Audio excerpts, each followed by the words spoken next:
everybody, and welcome back to another week at Beyond the Trailer Park.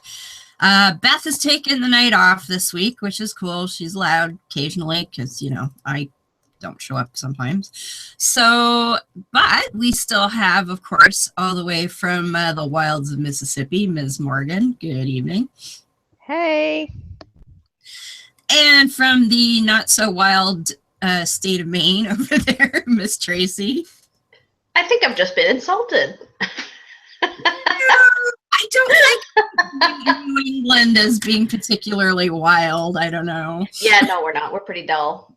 I have visited Maine once in 1982, I think it was.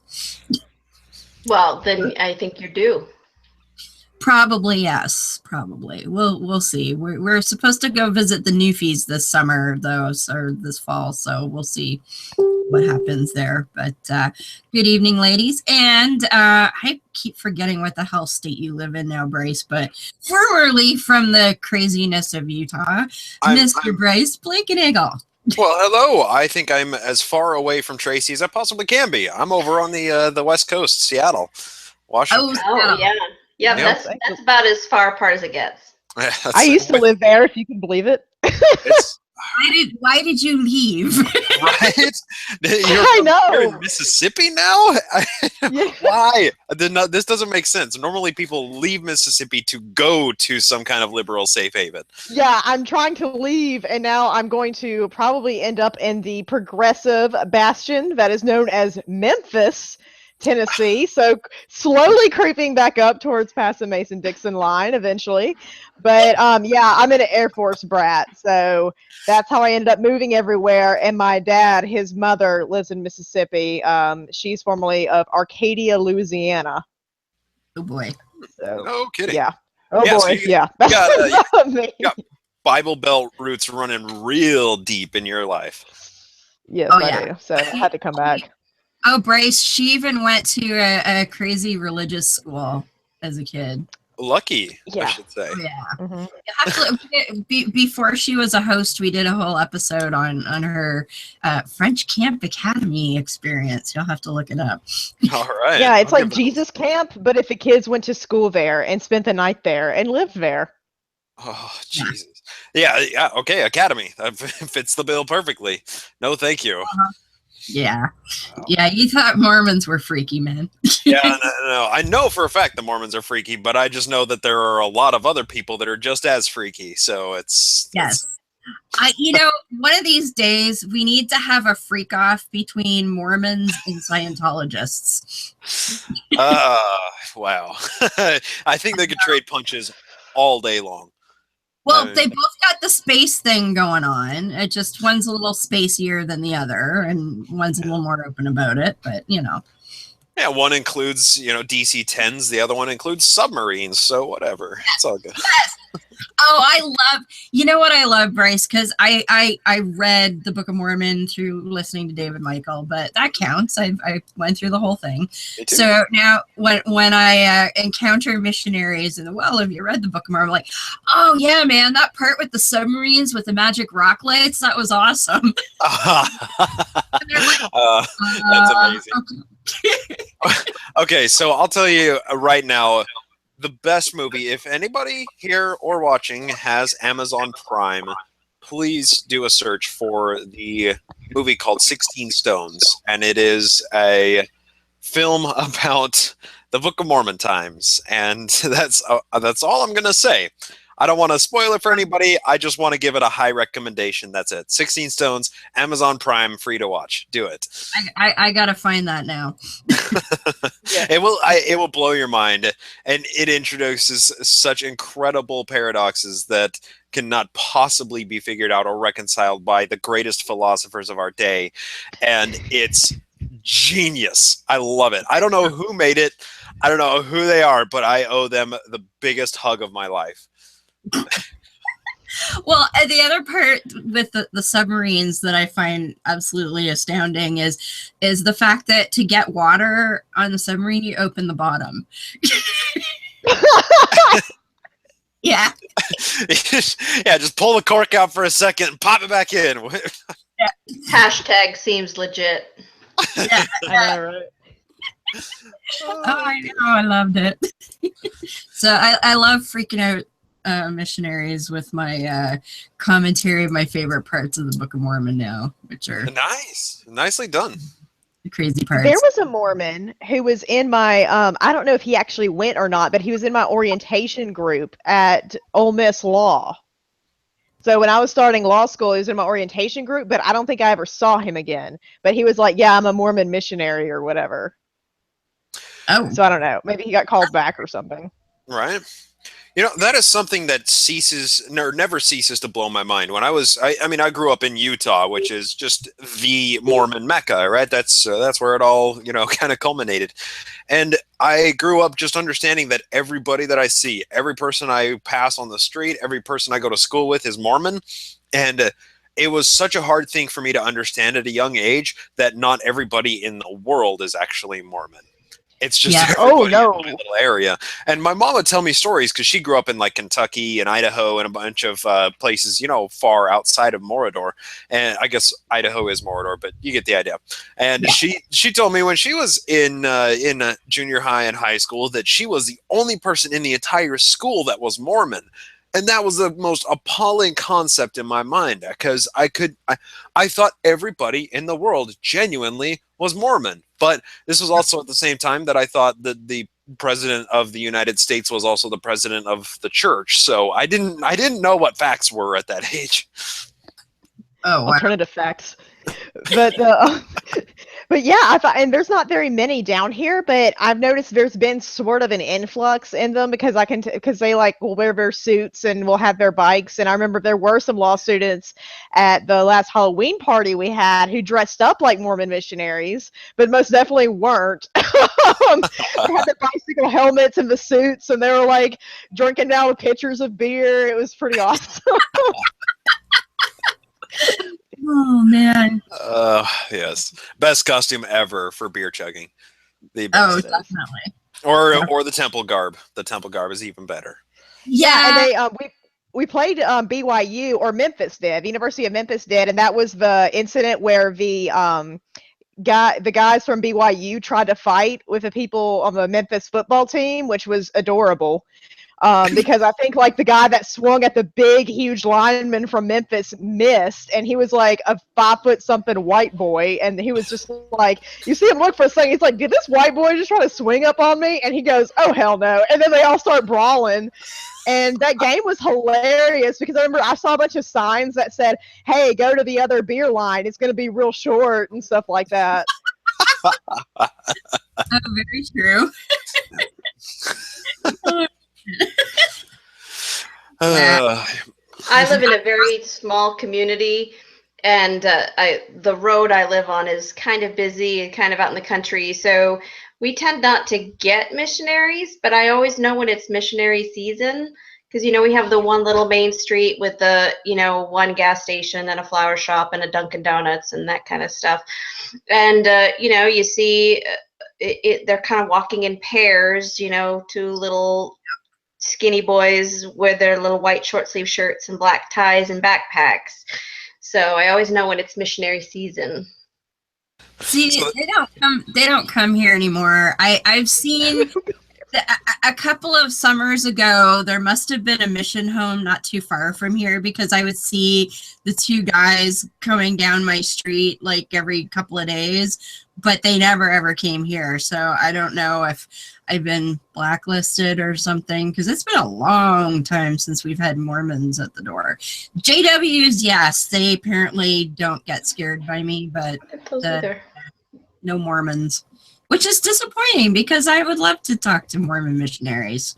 I have too much to talk to them about. That's probably why they don't come there anymore. When I was going to various Mormon history sites, they always had, at the end of the tour, they had these little postcards that you could fill out that you put somebody's name and address and everything on, all their information, and they legitimately send missionaries there within usually 24 to 48 hours. So you can sick missionaries on people after your tour. Bingo. Yep. Because the majority of the people that go to these museums, these historic sites, are already Mormon. But a lot of them, of course, know about that one neighbor down the street that isn't. So we'll send the missionaries to their house for the 19th time this week. I mean, it's amazing. That's brutal.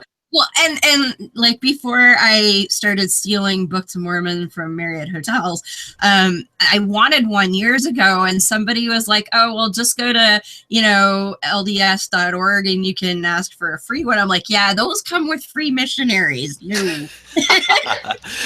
And then your house is marked forever.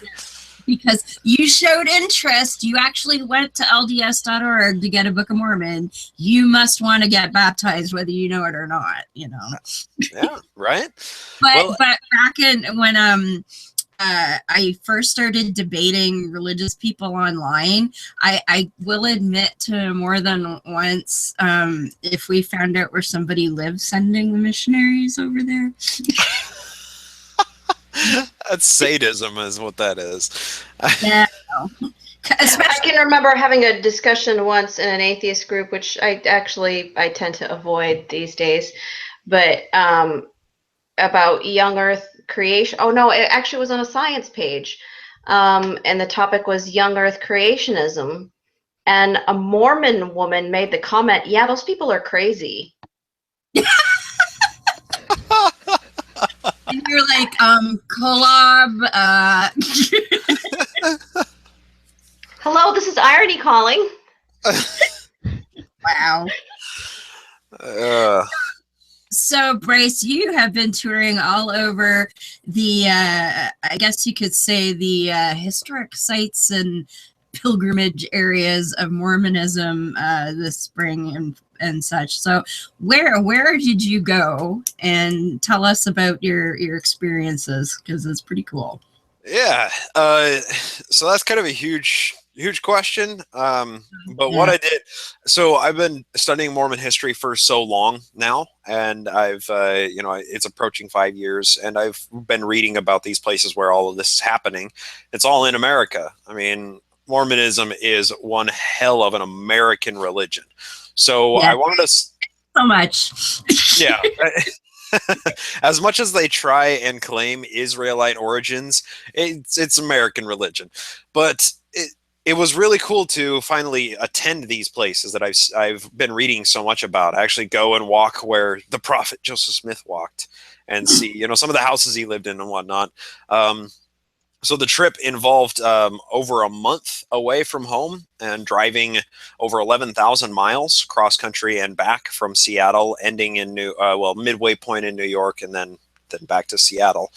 And I just hit all of the big Mormon historic sites, and most of them have visitor centers or museums, and really cool stuff to see there. And I just did everything that Mormon tourists should do.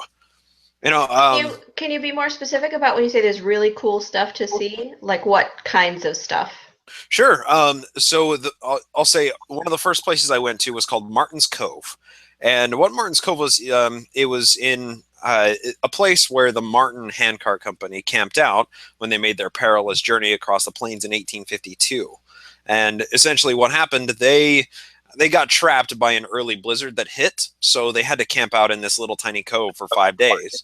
And there's this farm there, and they have these like living museum pieces there that are staffed by missionaries who were essentially paying the church in order to be on their mission.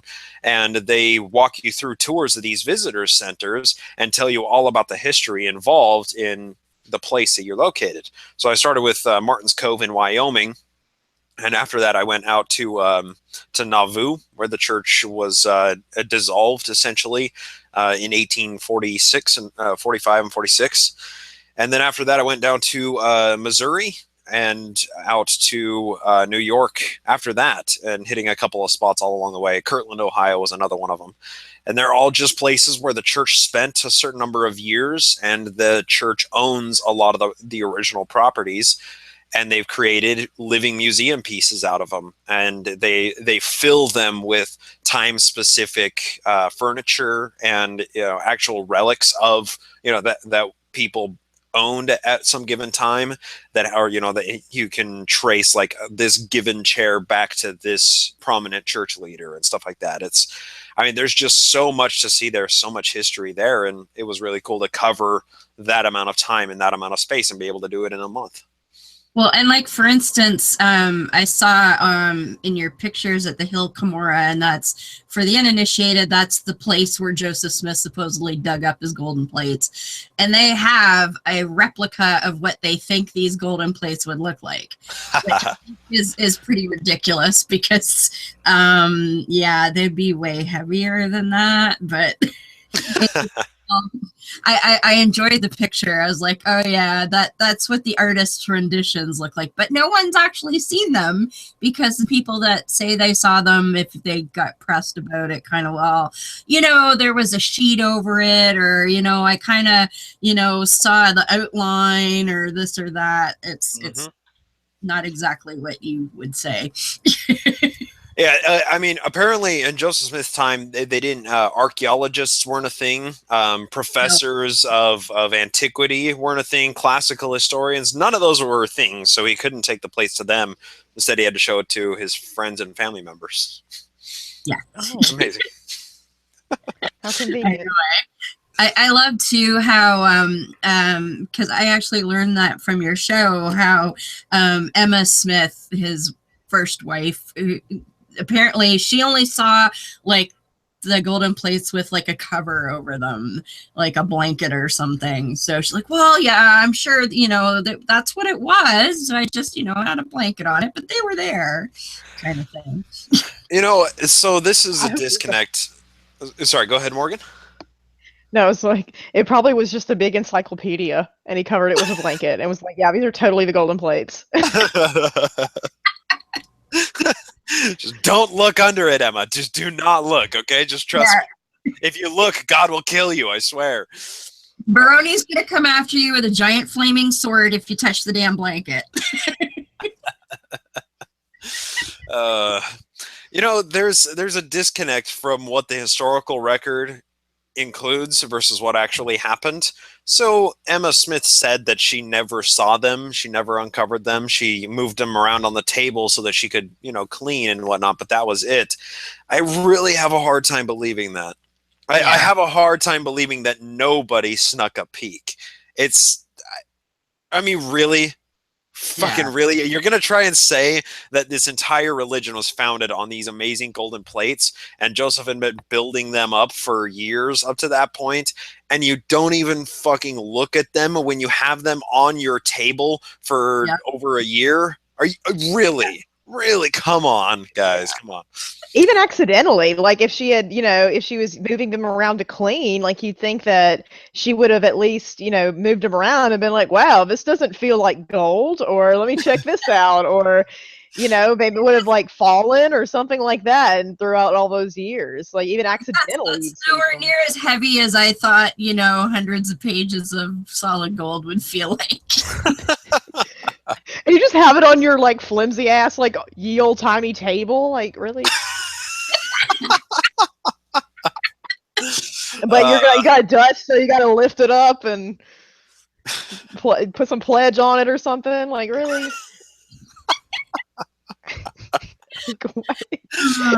That's craziness. Yeah, put some oil on the plates so they don't rust too. That's a legitimate concern. So they don't creak when Joseph's, flipping through the pages with his rock. It's amazing.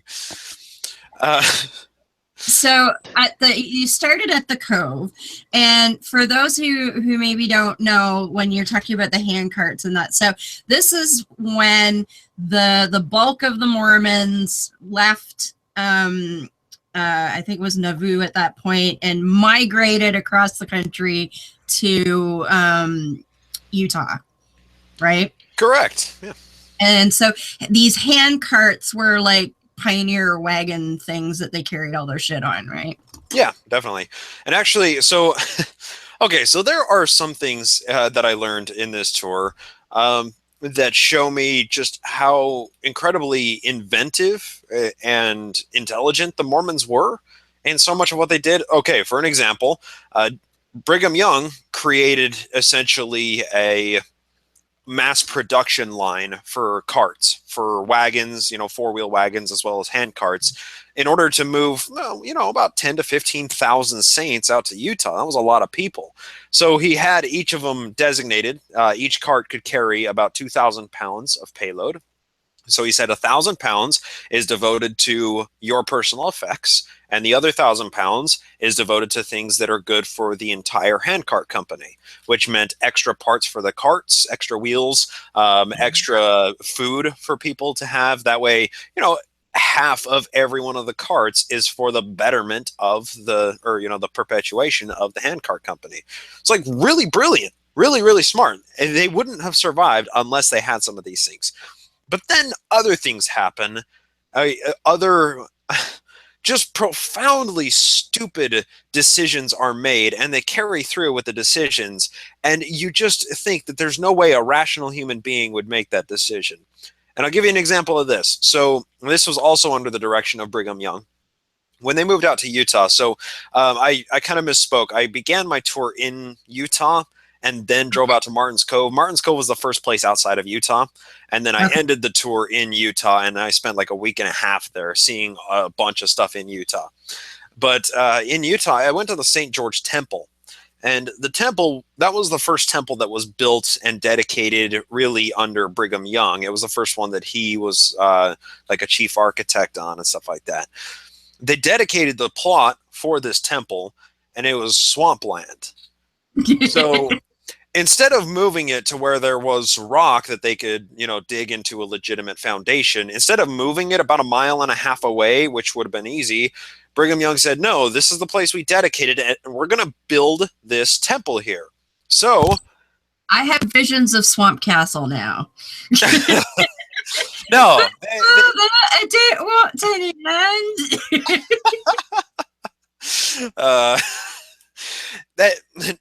they remedied the problem. Don't you worry. What they did is they chipped away volcanic rock from the nearby foothills and shipped it all the way to the temple plot. And then they got a cannon, an old cannon, and filled it with hot lead so that it weighed 900 pounds. And they hoisted it up 30 feet in the air and dropped it onto this volcanic rock to pile drive it and break it up and drive it into the ground to build a foundation. So a temple that took them about 4.5, 5 years to build, over a year of that was just pile driving the foundation, hoisting this cannon up into the air and dropping it 30 feet all day, 19 hours a day, every single day for over a year and a half. They only had one cannon? Yeah, one cannon. Where did they get it? It was that, I think it was a cannon that they took back in Missouri during the Mormon War in Missouri. So. Okay, yes. Okay. But like, you just like move the foundation, just move the plot. You don't have to do this, guys. You're so smart in some ways, but just you made a lot of bad decisions too. Jeez, that's crazy. So at these Mormon sites, so are they all ran by Mormons or the church? Good question. The majority of them are, because the church is incredibly wealthy. They can dump a lot of money into these museum sites, and also they have a volunteer workforce too. The people that staff them are by and large missionaries. They pay for very few hours that are actually spent cleaning these places, maintaining them, doing any renovation work or anything. So the church runs the majority of them, but there are some places like in Ohio and in Missouri that are owned by breakoff factions of the church, by the Community of Christ, or by the Temple Law Mormons, by the Strangites, by other groups that are not Mormon, not Brighamite Mormon groups, but still came from Joseph Smith. And you can tell the difference in those sites because they're not maintained by a multi-billion-dollar corporation.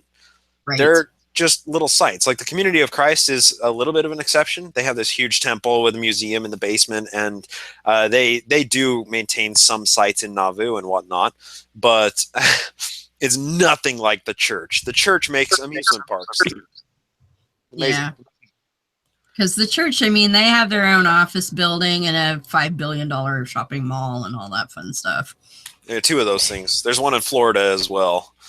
They have a giant mall in Florida now, too. Yeah, that one was actually... Wait, that's a Mormon shopping mall? How does that work? Back up. Every shop has selling golden plates, or Yeah. like, what do you buy at a fucking Mormon shopping mall?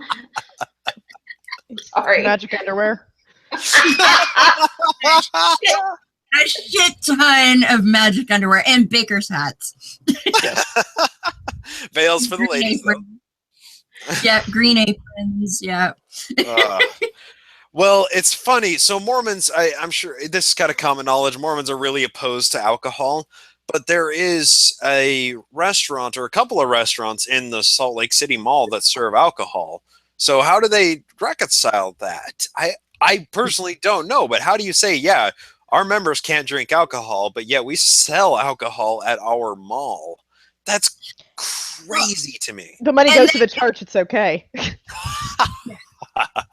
Well, and they have stores there because, I mean, this is a hoity-toity mall. This isn't you know, it's pretty upscale, but they sell stuff like what I got on right now, like porn shoulders. You know, you can't have stuff without sleeves, so they sell that. You know, how does that work? I don't get it. Yeah, no. Your guess is as good as mine. I don't know how they do, and like a lot. Their commercials, their billboards and stuff, they have like people with, you know, these super suave looking affluent people with like wine glasses and stuff and porn shoulders showing. It's like they're putting on a new face or something, but I don't know. It kind of goes counter to everything that they do and say and teach. If you're going to do that stuff, if you're going to show people enjoying some alcohol, then maybe lift the ban on alcohol. Yeah, that would make more sense, I would think, but yeah. I mean, have sense. Yeah. Sense in the Book of Mormon. Yeah. They have too many dollars to have sense, so. So you visited, what did you see in Utah? Was anything like you go to, like, I think Brigham Young's house is there, isn't it? Yeah, Brigham Young had a number of houses, and he had like what 50 wives. I don't think you can keep them all in one house. Oh yeah, totally. And yeah, I mean, he only had a few of those living with him. A lot of those wives were actually living with their husbands as well, instead of with Brigham Young. So, yeah, yeah. So. One reason why I enjoy Mormon history so much is because it has deep connections with my family. I mean, I descend from early Mormons. I pioneer stock blue-blooded Mormon, right? So I would say one of the coolest things of the entire trip that I was able to see with my own eyes that really brought the whole thing to life. It made it realized the whole journey. It brought it into reality for me. I went to I think it's called the Daughters of Zion Museum in Utah. And it's in Salt Lake, just right by the Capitol building, but it's run by the city, not by the church, or by the Daughters of Zion Association or something. So it's not run by the church. It's not a typical Mormon church museum. And it was essentially just this museum filled with artifacts that made their way across the plains, that made the journey across the plains and were passed down and then donated to the museum. It's really incredible. They have one of Brigham Young's original horse carriages. They have just an indescribable number of artifacts there, but they also have a records department in the back. And I wanted to go look at my family records. So I asked one of the nice ladies that was working there if I could see the records that they have on Abraham and Patience Palmer. And they brought out a folder for me and flopped it down on the table. So I sat there in this museum for about 2 hours reading the history of my grandparents, their time in Mormonism, when they converted, when they were camped out just a few miles from Hans Mill, when the Hans Mill massacre happened. They made their trip across the plains. And it turns out that my grandma, Patience Delilah Pierce Palmer, was a doctor, and she was responsible for delivering a number of children in the Salt Lake Valley when they got here in 1852. And It turns out they have a doctor's room inside that museum with a bunch of pictures from the old Mormon pioneer doctors, and my grandma's picture is on the wall in that museum. Oh, that's so cool. So it was this whole thing, though, kind of the reason why I've enjoyed Mormon history so much is because I have this deep connection. And then, one of the last places I go, I see my own family member on a museum wall. And it's like, holy shit, this is real life. Like, all of this stuff really happened. We're not talking about stuff that happened in the Holy Land in Bible times. We're talking about shit that's happened in American religion in, 3 or 4 great grandmothers away. That's just incredible to me. That is pretty amazing. Wow. So that's kind of hard to top for sure. But like, that's the end of the journey. So some of the places like I'm familiar with, like you mentioned Nauvoo, I'm familiar with that. And I talked about the Hill Cumorah where the plates were supposedly buried and he dug them up and all of that. And I think there was Palmyra, which is in New York as well. And Kirtland is another place. And I saw a video of you, I forget where it was now, but there was like a store that was owned by somebody to do with Mormon history and you're walking around and it looked pretty spiffy looking there. So I assume that's property. All of that is church property, yeah. So I would say my favorite place, so Utah is something in and of itself. I didn't consider it part of the Mormon tour. I considered it kind of the bookends. It kind of marked the beginning as well as the end, but the Mormon tour was everything in between, really. So as far as like the Mormon tour itself goes, where the video that you saw was in Kirtland, Ohio, and that was my favorite stop out of all of them, because that's the history that I've been studying for the past about 2.5 years solid. I've been studying Mormon history chronologically, so I started with the birth of Joseph Smith and kind of progressed from there, which now that I understand so much more, I realize that I should have gone way back about 300 years prior to that and really like incorporate early Enlightenment philosophers. And yeah, I missed a lot of history starting in 1805. But that being said, for the past 2 years, I've been studying this block from 1831 to 1837 in Kirtland, Ohio. That's what I've been reading about nonstop. And that was an incredible place to see. So the place, the video that's on, it was this Facebook live stream that I did. And the church owns this whole plot that they call Old Town or Downtown Kirtland, where they have this store, they have the Johnson Inn, and they have a couple of old houses that are original. They have a visitor center there. They also have a sawmill and an ashery there. And so What's an ashery? So potash was something that was used for fertilizers, for making soaps, for use as a solvent to make medical tinctures. Potash was really valuable. So this guy named Newell K. Whitney owned a store in Kirtland, and that's the store that they have there, and also owned this ashery, and it was a cash cow for him. They were making bank off of this thing. And when Joseph moved it out to Kirtland, he moved in with the Whitney family. He moved very first into their guest room on the upper floor of their house. Okay. Then a few years later, he moved into the upper floor of the actual store, the Newell K. Whitney store. And in his time there, from 1831 to 33, Joseph racked up a few $1,000s of debt through the store. And the guy that owned it was just like, don't worry about it. I got it. I'll take care of it. And also, I'm going to give you the ashery, my cash cow, my thing that's making me tons of money. I'm just going to give that to you, Joseph, and you're going to reap all of the proceeds from it. So, wow. All I can say is that bastard must have had some hella charisma to pull all this shit off. He was a talker for sure. Had to have been. It's only disappointing that he didn't start his bullshit just a few decades sooner, so somebody might have like got a recording of him or something. How great would that be? That would have been pretty amazing, I think. But oh well. See an actual picture of him or something instead of just a death mask. Yeah. Yeah. Oh, so nobody ever took a picture of the guy, huh? No, there's one photo that they think might be him, but it's people are torn whether it's actually Joseph or Oliver Cowdery.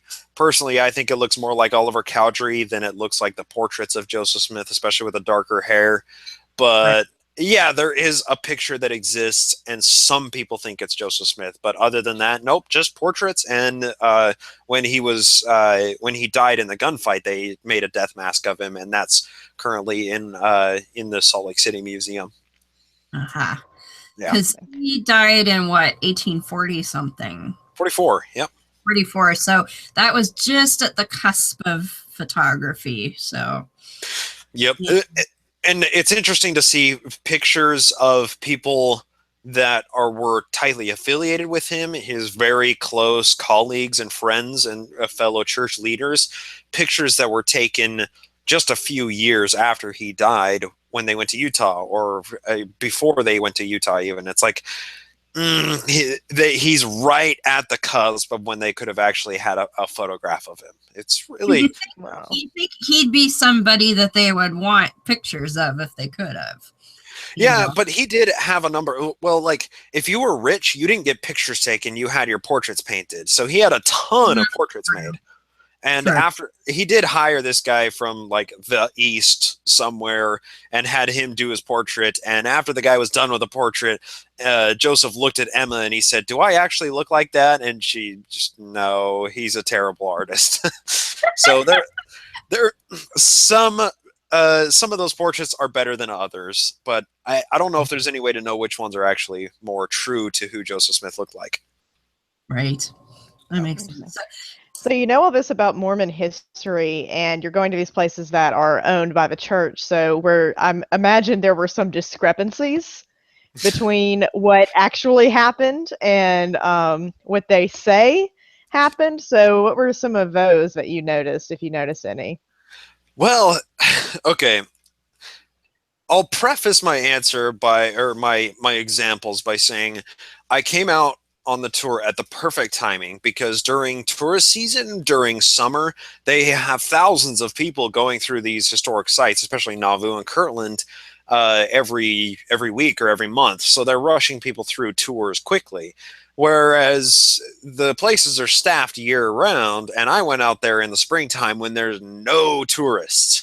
So I got to sit down and have a number of deep conversations with missionaries about this. And they're the young missionaries who were just fresh out of high school, who were there just because they're supposed to go on their mission. And then there are the elder couple missionaries, people who are married. Their kids have long since gone and made careers and families of their own. And they just love the church, and they love the church history so much that they want to give 18-month or a 2-year mission to the church, staffing these historic sites. And when I got in conversations with those people, that's when I actually enjoyed the tour the very most. Having deep conversations with these elderly couples who are actually interested in the history and have read up on the place that they're staffing. Mm-hmm. So those were really exciting. But the thing is, the missionaries, a lot of them know the history surrounding the area. You know, for example, and this will get into an example answering your question, Morgan. When I went to Carthage jail, Carthage is surrounded in controversy because Carthage is where Joseph and Hyrum Smith were shot and killed. And in June 27th, 1844, I believe is the date. So there are a few things in the claimed Mormon version of the history that they say happened, but they also leave out some details that are actually very, very important. And I had to ask the correct questions in order for them to, in order for them to talk about that at all. I had to ask the right questions. So one example, when we were in there, in the Carthage jail, I asked the missionary there, did Joseph Smith have a gun? Or I asked it accusatory. I said, why didn't you tell us about the gun that Joseph Smith had smuggled into him and the 3 people that he shot? So What happened with this Carthage jail? It's a martyrdom. They call it a martyrdom. The prophet was martyred. Well, martyrs don't typically shoot back and kill people when they're martyred. That kind of violates the definition a little bit. So when they came up the stairs and they were pushing on the door, it's this little tiny corridor, but Joseph had a 6-shooter and he pulled it out and aimed it into the hallway and squeezed it off. And from a first-hand account, we hear that he shot 3 people and killed 2 of them in that mass of people. But the church doesn't ever tell you that because they don't want you to think that the prophet's a murderer, that he killed people. They want it to be a martyrdom. So I had to ask the missionary the question, why didn't you tell us about the smuggled in pistols that they had and Joseph Smith killing people? And then he and I talked very briefly about the John Taylor account and what happened after that. And he said it's legitimate.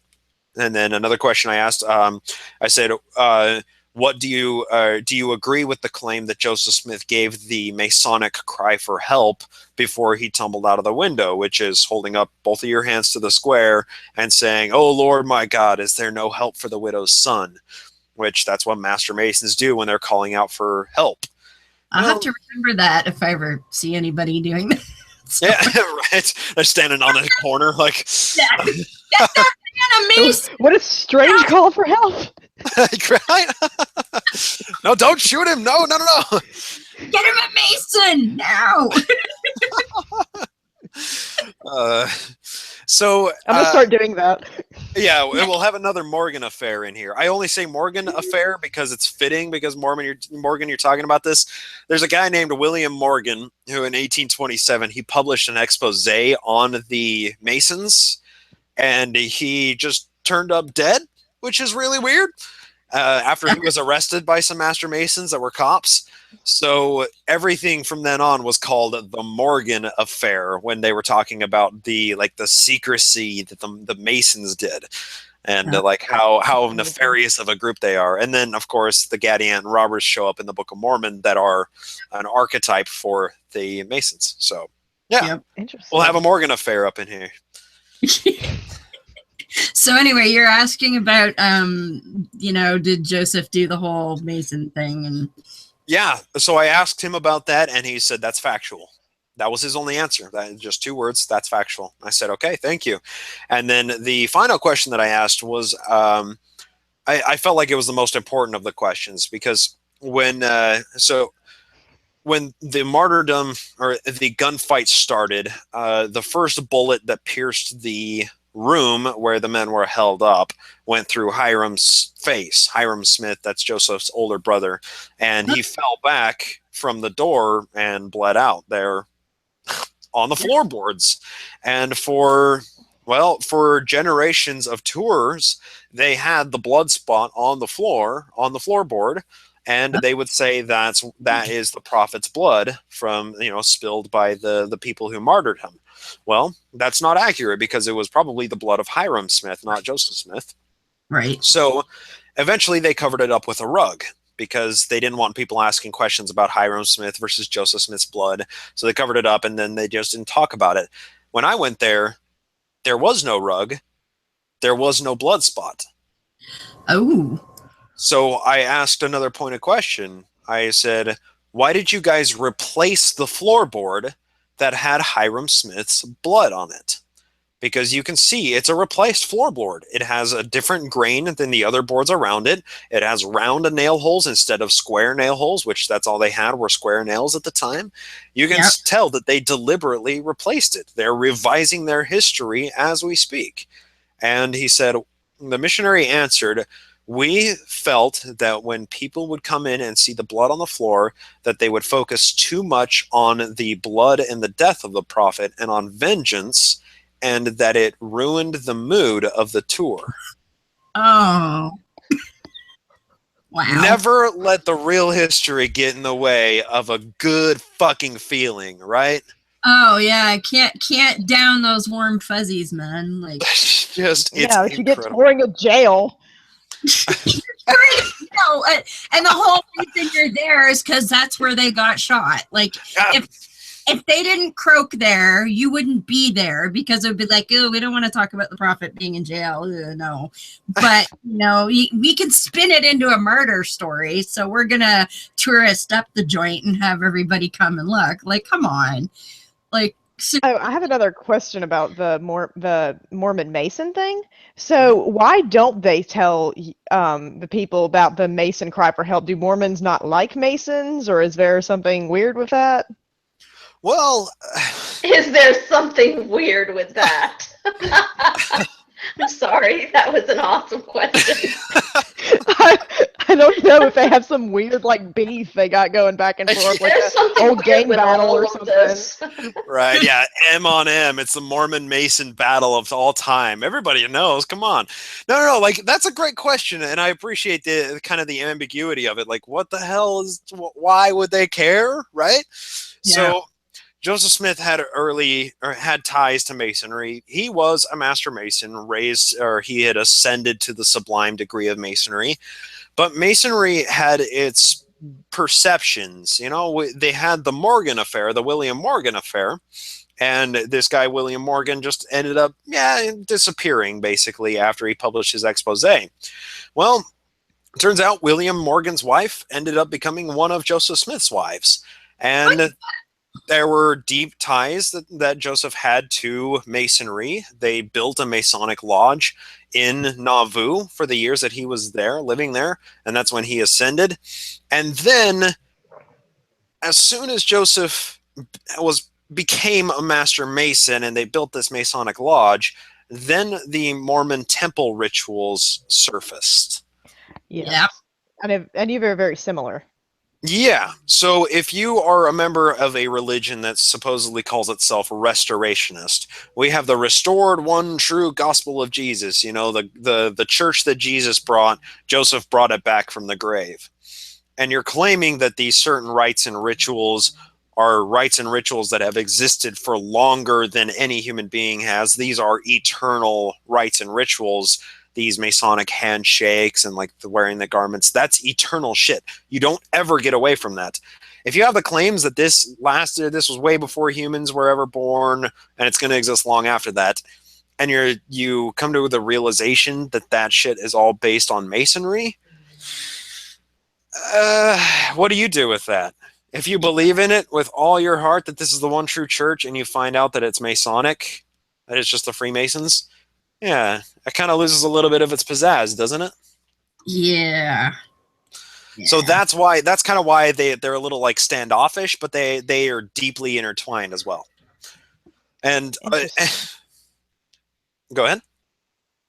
I said interesting. I thought it was going to be they didn't want. I figured it was something to do with that, or that they didn't like the Masons because they do have that reputation of being, a sort of secret society and somewhat nefarious, and wanted to present sort of a more squeaky clean image. Yeah. Yeah, well, that's the point of it all, right? It's your public perception, how the public sees the Mormons. They got to make sure that, we don't want to piss anybody off. We don't want to make anybody ask any real deep questions because we don't want to answer those questions. Yeah. But I will say there are still deep Masonic ties in Mormonism, and I didn't necessarily understand this until one of the places I went to in Salt Lake City that is known as Gilgal Gardens, Gilgal, Gilgal Gardens. I know, right? I see your look there, Morgan. You're like, for listeners, she's like, what the hell are you talking about right now? So Gilgal Gardens. It's just the name kills me. I saw a picture, and isn't there a big Egyptian statue in there? There is a Sphinx with a Joseph Smith face. Yeah. Yeah, shit you not. Face? With a Joseph Smith face on it. I saw the picture of you sitting there you're meditating or something. Yeah. And his paws are out, so there's a little seat on him, so you can sit in Joseph's lap, the Joseph Sphinx lap. It's really cool. But that's one small thing in this garden center. So the garden was made by this one guy, Thomas Child, beginning in 1945, and he worked on it basically until the day he died in 1963. so over the span of 18 years, he built this garden, and he was a master mason, and he had all of the rocks, instead of having them engraved and then shipped, he had all of the rocks shipped to his garden, where he proceeded to engrave them. So there are no copies, no anything, no molds or anything that exist of his work other than the actual garden itself, the sculpture garden. Wow. And it's profound. You walk in and you see this sculpture on the left side, and you see these like 3 tiers, and there are these inlaid stones that have engravings on them of scripture passages and of poems that Thomas Child wrote himself, and of just really weird shit. And you walk past the 3 tiers of rocks, and that's where your Joseph Smith Sphinx is. And you walk into this whole garden center, and it's this huge Masonic monument, basically, that this guy constructed over these 18 years as like his, I don't know, his tome to pass down through generations, or his mural to himself, or to his life, or to what was important in his life. And I'm stumbling over my own words right now, because words can scarcely describe what this place is actually like. You have to see it for yourself. But I didn't realize how deeply entwined Masonry still is with Mormonism until seeing this pure Masonic garden with all of these deep Masonic symbols couched in them, and seeing it wrapped deeply, really deeply into Mormon history. It's Right. fucking crazy. So I think that's why the Mormons don't talk about Masonry and back and forth, because it's like, we don't want to answer any questions. We just want you to discover it for yourself. Look into it. Yeah. It's weird. Because I mean, all of the symbols on the magic underwear are all Masonic shit. Yeah, and all over the temples and everywhere. There's so much Masonry in Mormonism. It's kind of funny. But yeah, go ahead. I'm monopolizing everything in this conversation. I'm just like ranting and rambling. I feel bad about this. That's how it's supposed to work. But well, I'll take over next week. It's all good. Okay, perfect. Well, make a deal. Okay, I like this. So what's interesting about the ties with Mormonism and Masonry is Masonry is just one iteration of it's one of the newer iterations of like a secret combination, as it's called in the Book of Mormon.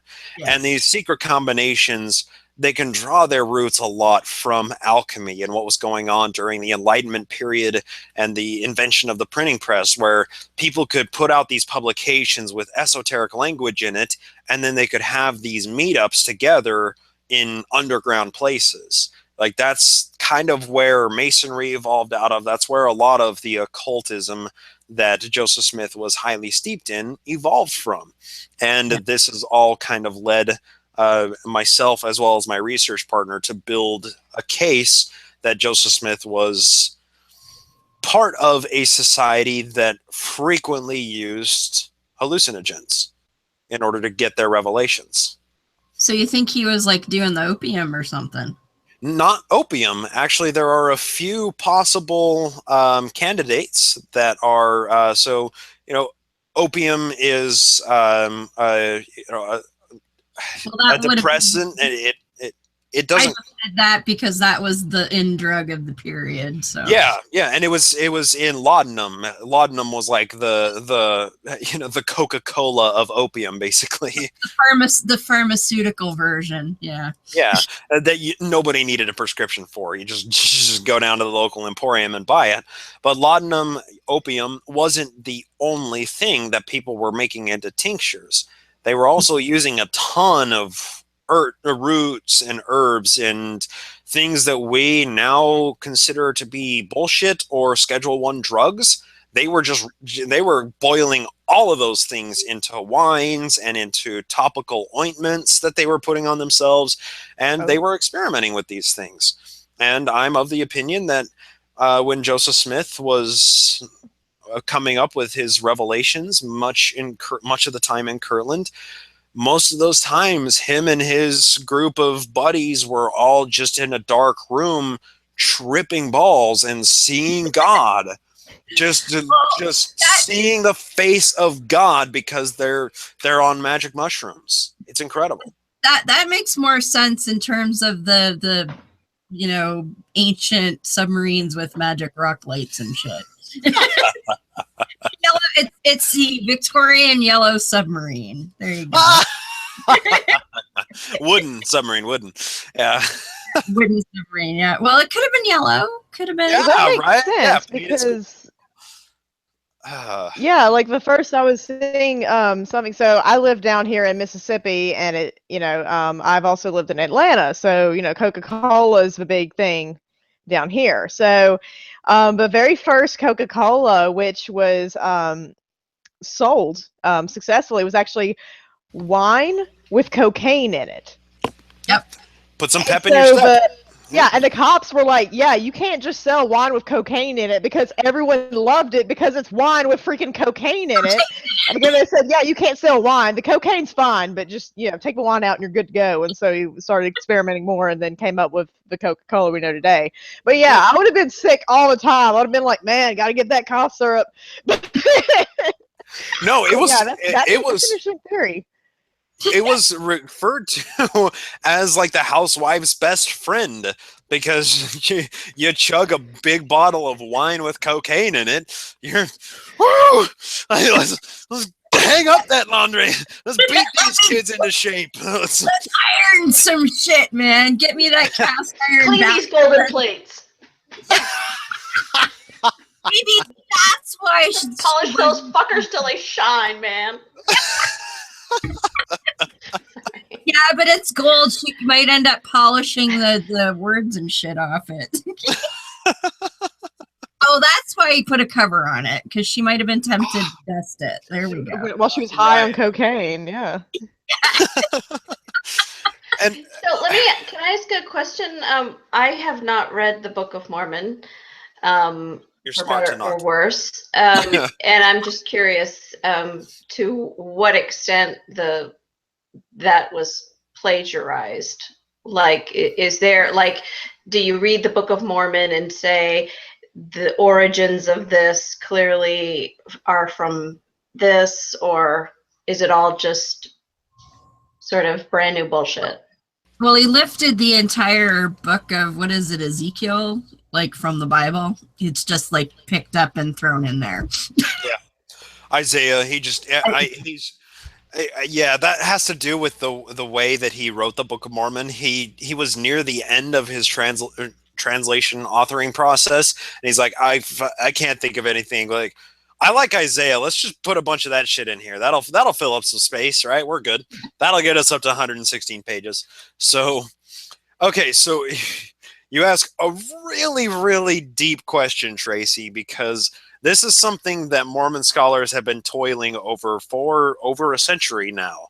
And there are a couple of main competing theories that oftentimes people are very vehement and opposed to each other with. There are vicious scholarly battles that happen, whether Joseph Smith was the author or whether he stole the whole thing from another author. So there are a ton of the Book of Mormon comes from the Bible. Simple as that. That's where it comes from, a lot of it. Like just straight up plagiarized. Yep, and there are a bunch of New Testament verses that exist in Old Testament time in the Book of Mormon, and just like these vastly, stupidly plagiarized things. Joseph or whoever was writing didn't do their homework on what they were plagiarizing. They were just writing shit down. So that's what happens when you write a book in 3 months, basically. But there is a competing theory that is known as the Spalding Theory, and this falls kind of to the fringes of Mormon history because not a lot of legitimate Mormon historians and scholars agree with it. But essentially it claims that Sidney Rigdon stole a manuscript from a guy who had died like 8 years prior. He stole the manuscript from the printer, and then he made edits to this manuscript over a 4-year period. And then he gave the manuscript to Joseph so that nobody would suspect that he stole the manuscript. It would just be this country bumpkin that came up, this country bumpkin Joseph Smith, nobody knows about, he would publish the Book of Mormon and start their religion, and then he would move all of his followers out to Ohio and join up with Sidney Rignon's congregation, and then Rignon's congregation would miraculously convert as well. The problem with that theory is it requires conspiracy, so a lot of people don't like it. So the question is whether Joseph Smith was the plagiarist or whether somebody else plagiarized on his behalf, basically. Yeah, and on his behalf, that means that he was working together with somebody else or with a few other people for a number of years before this book actually came out. I don't see a problem with that, really. I think that's entirely feasible. That sounds he was a con artist before, right? He was always a con artist. Always. Well, he was convicted of fraud for, finding treasure with the same rock in the damn hat. And he was convicted of fraud for that. But, nobody wants to admit that anymore. Yeah. I just think it's interesting. Basically the extent of my knowledge of Mormonism comes from the John Krakauer book, Under the Banner of Heaven, which now that I have a child, I'm not sure I could go back and reread because it's so disturbing.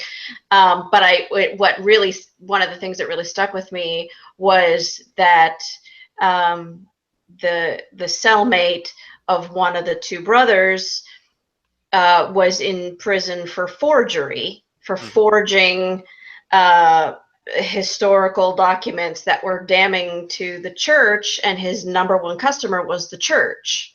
Yep. And that they were buying these forgeries thinking they were real and hiding them, putting them in vaults so that this, what they thought was damning information about the church, wouldn't go public. And so it's interesting to see that theme as you talk about the history of the Mormon Church, how consistent that is.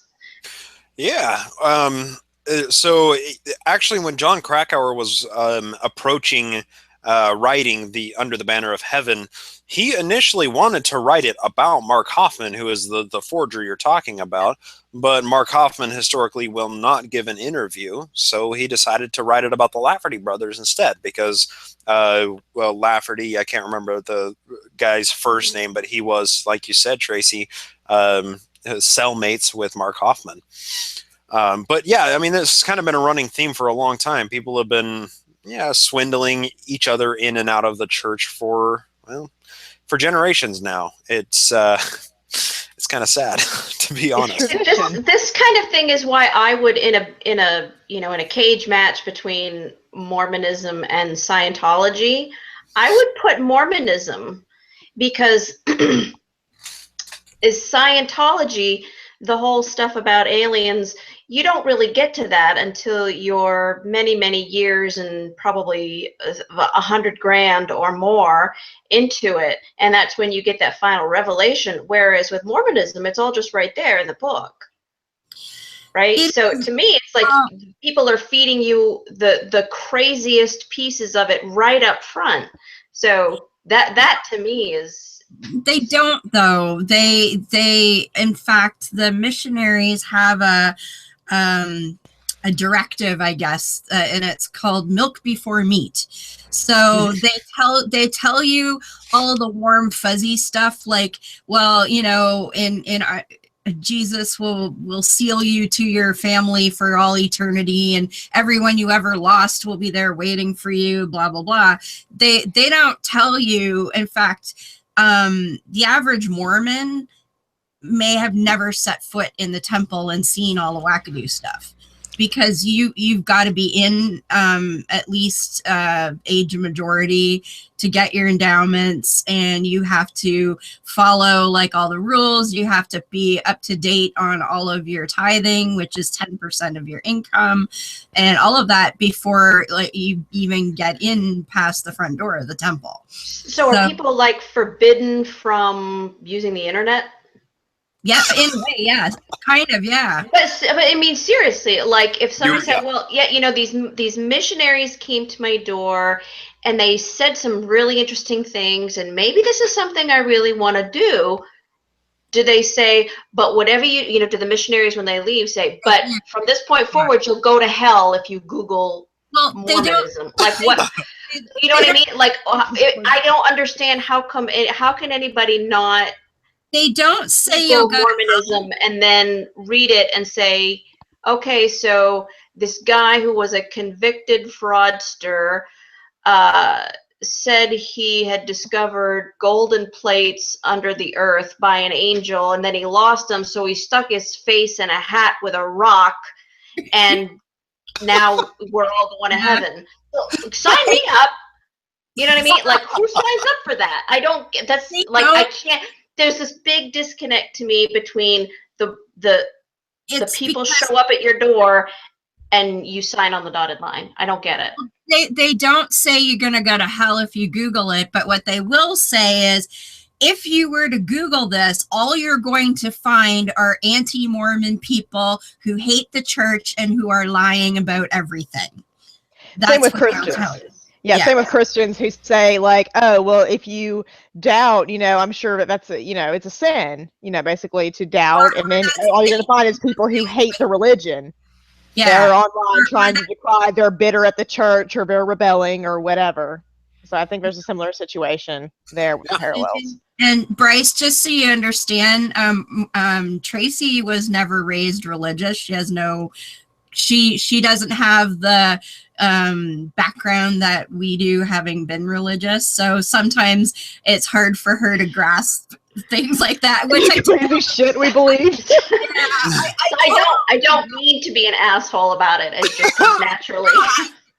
You're not at all, and I think it's quite honest, and I like the fact that you're voicing that disconnect because you don't have that experience, because there are other people out there that will be in the same boat as you, is like, but how the fuck does anybody fall for that bullshit? Well, yeah, like for example, my father's brother converted to Mormonism when I was 12 or 14 or so. So, you know, this is a man in his 40s and his wife and their 2 young children, and I don't know what they were, Presbyterian or something. So like that, just knowing what I know now about Mormonism, of course that was before the internet, but it wasn't before libraries. So I did just like, how does that happen? It's just a very strange thing for me to get my brain around. So I think this goes back to something Deb was saying earlier, because this, like, it's kind of Scientology in that way that so much of Mormonism you don't learn unless you have been in it for a number of years, or you have a genuine interest in it and you're willing to go to the work of doing the research for yourself. Now, like the way that I see it, so Deb said it perfectly, it's the milk before meat. And that is such a gross analogy, if I can just say that. It's just like really gross. Yeah. Well, another gross syllogism or analogy is something that Morgan kind of hit on, is doubt. And Mormons say, doubt your doubts before you doubt your beliefs. And they'll use that to throw all kinds of problems away. So it's like, oh, I'm having doubts. Well, you need to doubt your doubts. Don't you dare doubt your beliefs. And that's a really disturbing type of worldview to have. If you have doubts, maybe it's worth investigating. That's called cognitive dissonance. And thanks to cognitive dissonance, you learn shit. It's a really useful mechanism, and it has evolutionary benefits. There's reasons why we have that feeling. So I will say, Tracy, the Mormon history that I know is nothing like any of the Mormon history that the vast majority of Mormons know. And that doesn't go to say that there are 2 versions of the history. Like there's the pro and then the anti version of the history, because there is just history. And then there are ways to interpret the sequence of events, because that's all history is the sequence of events. So people will say this happened, therefore Joseph Smith is a prophet. other people will say this happened, therefore Joseph Smith is a convicted fraud. So the history that I've been looking into, I don't believe in this church. I left when I was like 16, 17 years old, when I just didn't like going to church anymore. But I've been studying this deep, spending I don't know how to describe how much how many hours I put into this, but this is my life. This is my lifestyle, and the reason why I'm diving so deep into it is because there's no end. There's no end to the rabbit holes that you can dive down when you get to Mormonism. It's you crest over the event horizon and you're sucked into the black hole that is Mormon history, and there is no escaping it. But the vast majority of Mormons never crest that horizon. They never get there. They just believe in it, and that's what they believe in. They never investigate their beliefs. They never have cause or reason to investigate. That's kind of a, Deb, what you said, that must be sort of a common theme across religion, is, or at least a common theme in order to convert adult people to your religion, is there's got to be some nugget of conspiracy thinking, some propensity to, for you to say, but if you Google it, just know that everybody hates the church, and so everything you find is going to be anti-church, and it's a lie. Don't believe it. Believe what I tell you, but don't believe what you find online. And for somebody to say, "Oh wow, I didn't realize that this," so why bother Googling? Or I'll go out and Google and say, "Wow, they're right. People really do hate the church." So that makes me even more likely to join, because you guys are persecuted, and you guys are the ones. Obviously they wouldn't be ganging up on you if you didn't really have something going here. So right? It just seems like there's got to be some sort of propensity towards that kind of conspiracy mindset. It is. And if you notice, a lot of religions, like it even specifically in the Bible says stuff like, you will know you're on the right path because everyone's against you. And, if people are telling you that you're wrong, that's proof that you're right, and bullshit like that. Yeah. And that was a really smart thing for them to put in there. It is. Yeah. And, I talked to David Fitzgerald about this, because he's the dude that wrote the Heretic's Guide to Western Religion, Book 1, The Mormons. Really good book. It rips you through Mormon history at light speed, but it hits on a lot of important points. But he was telling me this theory that there's an optimal amount of persecution for a religion to get in order for it to thrive. So if you don't have enough persecution, then all the bullshit that you're spewing about everybody being against you, it doesn't land with the followers, they don't feel persecuted, then therefore they're not going to be solidified in their beliefs. They may go to another more charismatic person. If you have too much persecution, then a religion gets buried. All of the people get extinguished, or they all say this religion is not worth following because I'm going through too much personal anguish in order to follow it, and they don't. But there's that butter zone, that Goldilocks zone of persecution, and it just so happens that, the Seventh-day Adventists, the Mormons, the Methodists, the Campbellite Baptists, the certain sects had that perfect amount of persecution. And well, when you have that right, that fertile soil that a religion can grow in, and you have the right amount of persecution fertilizing it, it can't help but grow. Right. So like the baking cakes for homos there, that's the... yeah, exactly. I use that word on purpose. That's not what I wouldn't use that word. I use that word because that's the word that they would use. That's why I said that. Yeah. Yeah. No, you make a relevant point though. When somebody feels that's like just they're the right amount of That's just the right amount of persecution, is when you have to bake a cake for a gay couple, then you're being persecuted just the right amount. You're right, because people wouldn't be after you unless you were right. And I think that's a common thought with people who have these sort of fringe beliefs. I see this with conspiracy theorists a lot, especially 9/11 truthers. Oh, well, everyone keeps telling me I'm wrong, so therefore I must be right. And I'm like, no, you can also just be wrong, and everyone is pointing out how wrong you are. Like, that's fully within the realm of your possibilities here. Another thing that I'm told by people even who have not converted to Mormonism when they've encountered missionaries and things, or they'll say things like, oh, well, I knew, say a family, or they met some missionaries. They'll say, Mormons are the nicest people I've ever met. And so I think that they believe that there's some secret to happiness that they have as well, which also kind of makes them convert. Yeah. Mormons, the Mormon church thrives on that line. Mormons are the nicest people I've ever met because, well, when you're a religion of all that people think about you are, oh, yeah, I know Dave, he's a Mormon, he's really nice. His whole family are really nice. Yeah, that can't be a bad religion, right? Oh, well, maybe if I join this church, I'm going to be nice too. I mean, that's not a conscious conclusion, but that's something that can rest in somebody's mind as a subconscious motivation. But I kind of run into this personal conflict with this too, and I have conversations with family members. I've had conversations in the past with family members about this. Is I don't believe in the church, and I'm this interested in it in order to dive into it and devote my life to researching the history. You believe in it. You think that it's necessary, whatever this church says is true, and that your eternal salvation is incumbent on your participation in this religion. Why wouldn't you want to know the history that I'm learning? Why wouldn't you be just as excited about the history as somebody that's on the outside? Why wouldn't you know more about the history than me? So well, that's I think that's exactly why. I think that's exactly why. And my theory, I think I've mentioned this maybe in the space before.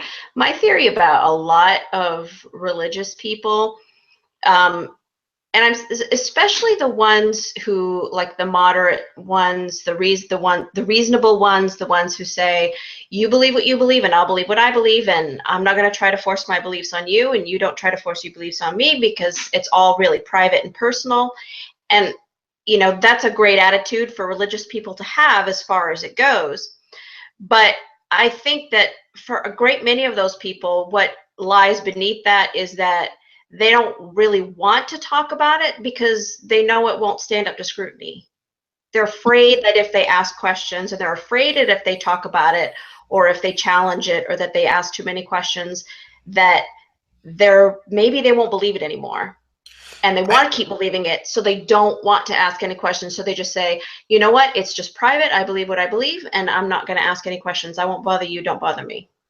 Can I ask you a question, Tracy? Because you have a unique perspective, Sure. a unique upbringing you're trying to understand the religious mindset. I'm trying to understand the a-religious mindset, somebody who was never born into a religion. That's a baffling concept to me. So, I'm a freak. When I was, yes, the freaky kind of freak, the good kind of freak. Now, when I was in the church, I was always scared of hearing anti-Mormon lies. That was something, for lack of better words, I was afraid of that information. I was scared of what I might learn from that information. Now that I have, taken a deep dive into this, I'm very comfortable with saying that there are a lot of things that I don't know, but I want to gain as much knowledge about as many things as possible and make judgments on that information based on the merits of the information. Tracy, from your perspective, was there any time, or is there a time now, is there any information that might exist in the world that you would be scared to know? Oh, I think there's probably a lot of things I would be scared to know, but I don't think. I think there's, I guess it depends. Like I would be scared to know, like, the day that I'm gonna die, Yeah. or the manner in which I'm gonna die. But I don't think that's really knowable. Yeah, so let me rephrase it a little bit, and maybe this will contextualize the answer a little more.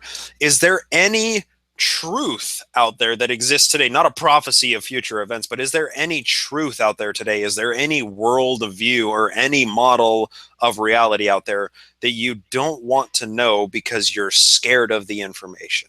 You're scared of what the information might mean. No, I mean, I think I fear the implications of certain kinds of information because I don't trust human beings to be responsible with that information. True.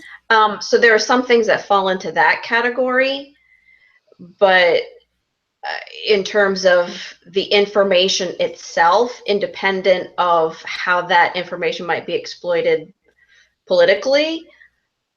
No, not really. I can't think of anything that scares me. I can think of information that could be used in scary ways. Yeah, and I agree with you, because I myself am also afraid of knowing the information that is kept in an unknowable location for the reason that they don't want you to know that information. Like I'm afraid of that information too. That doesn't mean that I don't want to know it, but I'm scared of what that information could mean.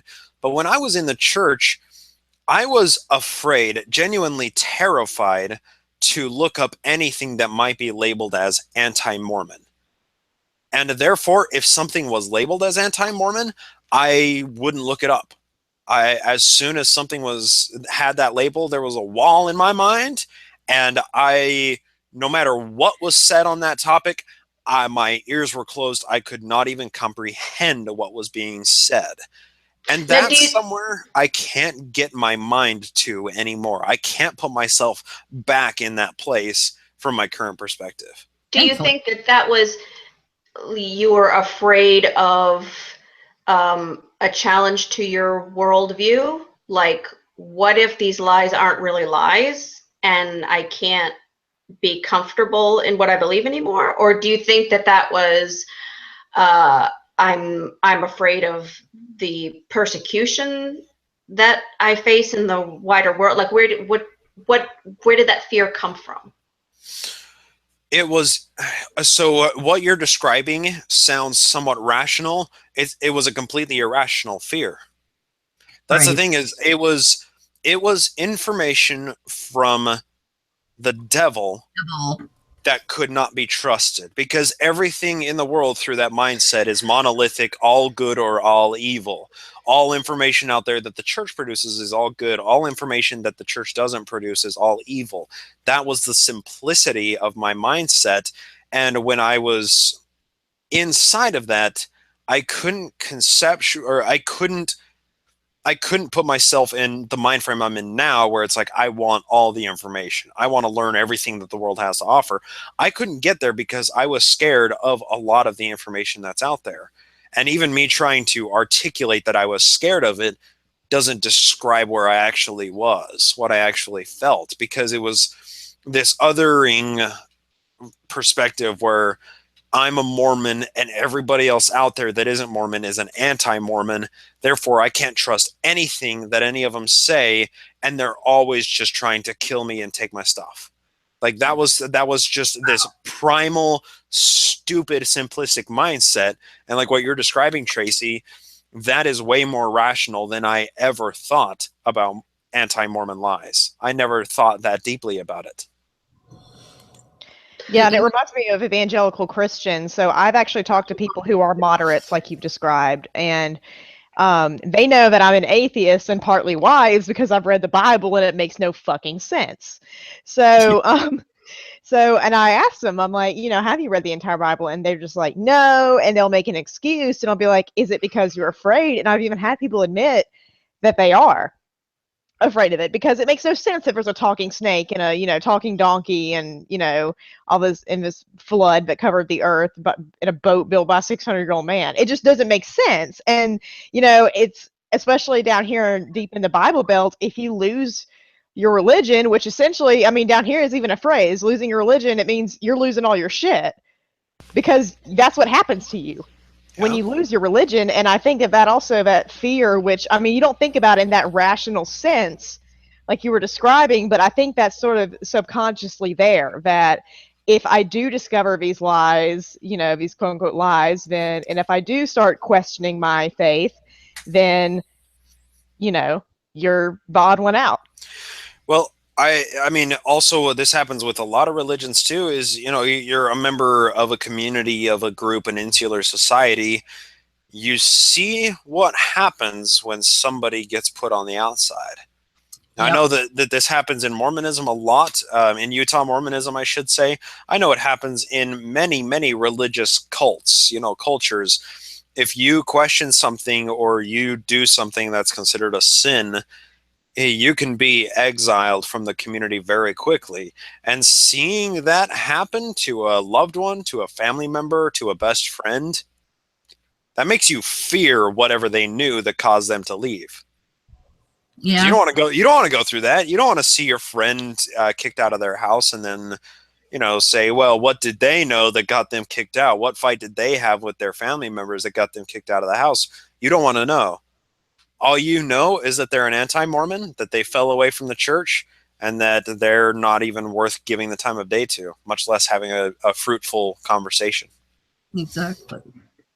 And of course, especially with Mormonism and a lot of the evangelical religions, they put that emphasis on, that's Satan fucking with your brain. Yes. So if you even think those things, you're letting Satan crawl in your mind, and chaos.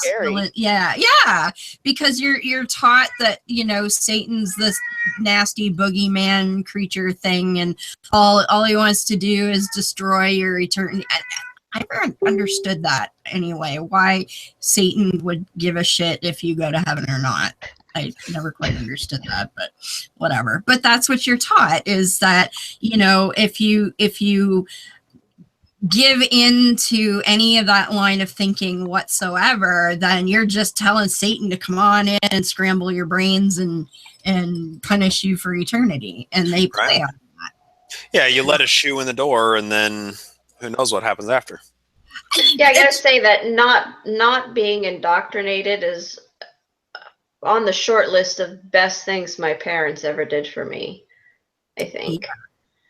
Because I have never felt like I've missed anything, like I wish I had been part of that community, or I've never felt like, this crisis I'm going through would be so much easier to deal with if only I believed in God.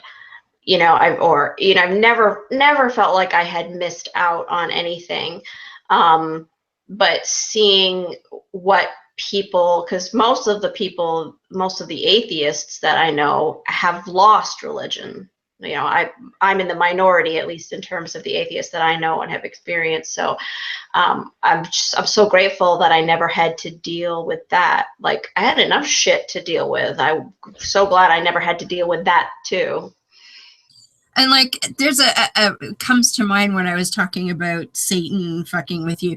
And this is kind of specific to Mormonism that I've never heard of anywhere else. The idea that Satan controls water, and that you're especially vulnerable if you go swimming or end up in the water.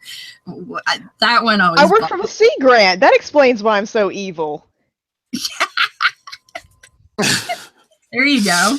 I'm going. I'm glad that you're talking about this, Deb, because I can read you why. Oh, please, that'd be awesome. Do you want to know?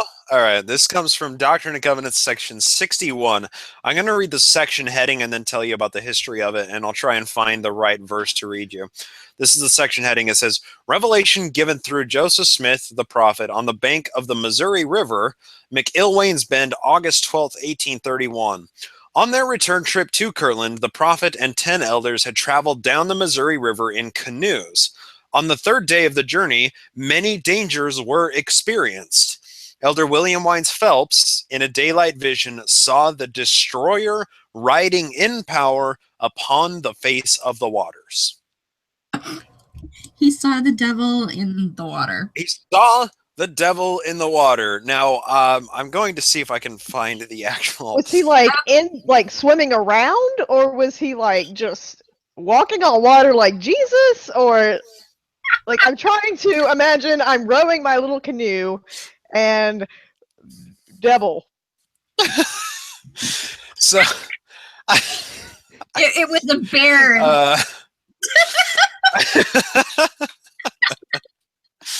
Just swooped in and attacked him. It was an albatross. They were just canoeing along and just swooped in. Yeah, it picked up Oliver Cowdery out of the canoe and dropped him back in the water. I mean, it was crazy shit. Okay. Okay. Sure.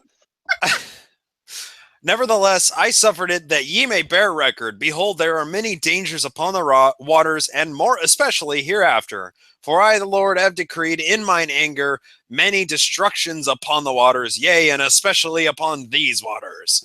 Nevertheless, all flesh is in my hand, blah, blah, blah, blah, blah. And he that is faithful among you shall not perish by the waters. So what happened? They were canoeing down the river. A couple of them fell out of their canoe and almost drowned. They got back shoreside and made camp for the night. And they woke up the next morning and Joseph Smith said, I'm scared of the water. I saw the destroyer riding upon the water. And the water is of the devil, basically. So Oliver Cowdery, Sidney Gilbert, you guys take the canoes. You keep going. We're going to contract a private coach that is going to take us through carriage all the way back to Kirtland from here in Missouri. And we'll meet you there. So Joseph basically pussied out and came up with a stupid reason why he was going to pussy out. And also he said to the person, I think it was Frederick Williams, who was in charge of the purse, he gave, in this same revelation, he was like, hey, motherfucker, give us the money so that we can cross in a carriage. We're not getting back in those goddamn canoes. You guys are. We're not doing it.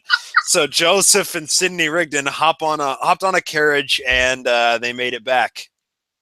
Oh, so shit. They didn't. Disturbing part of that, though, because at the end, doesn't it say that God will and handles everything, though? Because I guess he's more powerful than the devil, and though he's sort of, I guess, a demigod, whatever. So, so it says that, you shall not perish on the water if, like, you're super faithful to God or something. So do they believe, like, if somebody drowns or, is killed by something, I guess, water related, then they're just, like, a bad, evil person? That's a great question. I have never asked that question, Morgan. I've never thought about it that way, but like great question. Says, like, that little blurb at the end, I was like, oh, so don't join the Navy, I guess, if you're a Mormon. Like, if you drown, then that obviously means you're evil. And yeah, that whole the devil has power of water because I'm scared of alligators or whatever. Like, that's very strange. And poor Oliver there, it's basically, yeah, fuck you, you're taking the canoe. Because if you believe the devil's in the water and then you're gonna say, oh yeah, friend, go keep on in your canoe, like, can't I ride in the stagecoach with you? Like, I'm not going in the water with the devil. Like, what the hell? Like, if you seriously believe that, like, nah, I'm waiting with you for the carriage. Hire two of them, asshole. Well, it's because of this revelation right here that missionaries are not allowed to swim on their mission. Yeah. Do a lot of Mormons not know how? Yeah, it doesn't matter. It doesn't matter if they're Mormons know how to swim. Yes, Mormons know how to swim. They just didn't even bother to teach them because, I mean, you can't. Yeah. But, like, if they're a missionary, it doesn't matter if they're, like, in the hottest fucking country on the planet, they're not allowed to go swimming ever. Yeah, missionaries, just to kind of hit on that point, Morgan, Mormons aren't missionaries. It's not like you can selectively, like, not run swim.exe program and not run that into their mainframe. Like, they're still human beings. Some of them were, like, on the high school swim team before they went on their mission. That's just so strange that they would teach you that, the devil's in the water, but it's cool if you want to be on the high school swim team. Like, that just seems weird to me. But once you're a missionary, nope, don't you get in that pool. Like, it's not just, like, I guess, river water, but Satan's, like, in the pool, like, hanging out, like, of a pool boat drink. Like, what's going on here? Morgan, the contradictions go so much deeper because Mormon missionaries baptize people in fucking water. I know. Oh, that's true. I mean, like, there's no sense. There's no rationality here. I love your questions, but there's no answer. They only just can't go swimming when they're on their mission? Yeah, no mission. But they can swim whenever, as long so, like, the day before they go on their mission, they can swim all friggin' day, and the day they get back, they can swim all they want. But while they're on their mission, no swimming. Same with touching people. Like, so when missionaries, Sorry. Oh, that's a new one. I'm not touching you. And I'm not touching you. She's gonna run around chasing Mormons, trying to hug them. All the Mormons. Yes! That's how the Mormons are. They're like, I'm not touching you. They run away on their bikes. if you offer to give him a bill. If you're coming in, I gotta hug you, man. Like, yes, do it. That's a rule? If you want to see the most uncomfortable human being on the planet, you hug a missionary, and you do it for the good of humanity. Because they're okay. They can only hug their own family members. So their friends that come, like when you're gone for 2 years and you come back from your mission and a bunch of friends meet you at the airport, you can hug people. You can only hug your friends of the same sex or your family members. You can't hug Is this for life? No. It's until you get released. So it's like the day you get off your mission until like the following Sunday. That like you're released like that Sunday. Yeah, because they have like a release ceremony shit at church. Okay, so it's like from the start of your mission to your release. Yeah. Yeah. And you can't touch anybody. You can't swim. You can't do anything sinful. You can't watch TV. You can't listen to radio. Nothing. It's all taboo. I'm sure they all follow the rules all the time, and no one ever breaks them. Morgan, that's why they have companions, because they're supposed to rat on each other. Yeah. Oh. Exactly. Yeah. Yeah, That's what right. Yeah. Like, I won't tell, that you went swimming, and then you won't tell if I hugged, someone. So I wonder if Are they allowed to hug each other? No, because that's gay. And they're not even allowed to be like alone, Morgan. No. Like their companion, they have to have like share same bedroom and everything, because they might jerk off.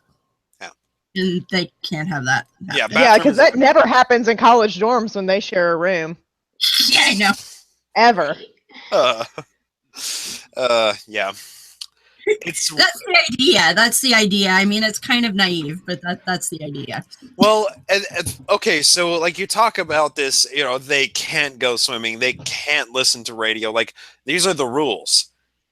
Rules are made because people break them, or people do stuff they're not supposed to, and then they make a rule stopping them from doing it. But if you don't do it, then you get sent home early. If you get caught, you get sent home early, and that's just known colloquially as a dishonorable discharge. And like when that happens, a lot of missionaries that come back early from their missions kill themselves, because they're like their whole world is just completely fucked up and they're exiled from their family. Like, it's really fucking bad when you come home early. And what's even worse to me is if somebody comes home early because they like caught malaria or some shit, they still get stigmatized. Yeah. And that same stigma happens, or especially if it's mental health too, because a lot of missionaries come back with very heavy depression and anxiety symptoms. They get out there, they're disconnected from their entire world. They're thrown into this incredibly powerful cult, and they lose all the sense of self and identity, and then get lost in these depressive episodes, and they have to come home. So people with mental health disorders are stigmatized as sinners. And then, of course, the ultimate that you might as well be dead to your family is if you get caught doing something gay on your mission. Oh, fuck. Yeah. You fall in love with your companion or something. Yeah. Yep. There you go. And talk about a recipe for falling in love with somebody is you're joined at the hip all the time. You're the only ones who have any shared experience. You're the only one you can talk to. You're with me all the time. You're the first person I see in the morning, and you're the last person I see at night. I mean, that just seems like a recipe for setting kids up for, and I think it's important to note that we're talking about like 18, 19-year-old kids here. Sexually repressed kids. Yes. Yeah. Yeah, because they're taught from the time that they're little that you can't even touch yourself, let alone anybody else. Yeah. So, super repressed. So a lot of people, one thing that I did see in one of the exhibits in the Salt Lake City Visitor Center on Temple Square, the ending mural after you go through the basement tour, they have all of these things telling about old prophets and how the Book of Mormon came to be and everything. The last couple of rooms that you go into, it has a bunch of pictures put up on the wall, and it has like these care packages, these example care packages and stuff. And the church exhibits how much good they do with their humanitarian aid, because they do give millions of dollars in humanitarian aid, and especially in devoted physical labor to people that are in need and areas that are hit by natural disasters. Like the church is on top of stuff like that. The Mormons like to throw out the old trope that when Hurricane Katrina hit, there were Mormon shipping trucks on their way sooner than there were FEMA shipping trucks with relief supplies. Like, they do a good job of that. And Mormons like to talk about how much good that they do in the world. And you can't ignore that. You know, I just spent a month going through all of these tour sites that they spend millions of dollars a year maintaining and keeping as free museums. You go to these places and you learn American history with a spiritual message at the end. And the church spends a lot of money on that. They do a lot of good things in the world. But the majority of what we've talked about today has been how much damage that they do. Yeah. The psychological damage that they inflict on people is truly unforgivable. I mean, they are an incredibly powerful cult, and they have billions of dollars to throw around at whatever they want. They have incredible assets. They control the lives of millions of people, and they cause a lot of people to have incredibly crippling mental health episodes because they teach you, or they strip away your humanity. They take you away from who you truly are. And unfortunately, no matter how much good that they do in the world, it doesn't quite outweigh how many dead gay teens are buried in Utah cemeteries. Simple as that. Absolutely. And that's what, when people tell me, oh, well, religion does good stuff and you should leave it alone, blah, blah. I'm like, no, fuck that. And that is why right there. Like, you know, when I criticize Islam and people are like, oh, Islam tells you to be good to the poor and all this shit. And I'm like, I don't care if it's got the fucking cure for cancer in there. It's evil, nasty shit when you scratch the surface. So, you know, it negates all of those good things. So it makes sense that, you know, they want to focus on, you know, look at all the good stuff we do. It's like, you know, but don't look at, you know, that poor starving person over there that we told to fuck off because we don't like them. You know? Well, here's what I think about that is that the people, religious people who do good things would do those good things anyway, I think. You're either the kind of person who is wired to think that your gay neighbor is going to hell, or you're the kind of person who thinks that your gay neighbor's house burned down, so you're going to go bake them a casserole and offer them a place to stay. I mean, you're either one or the other.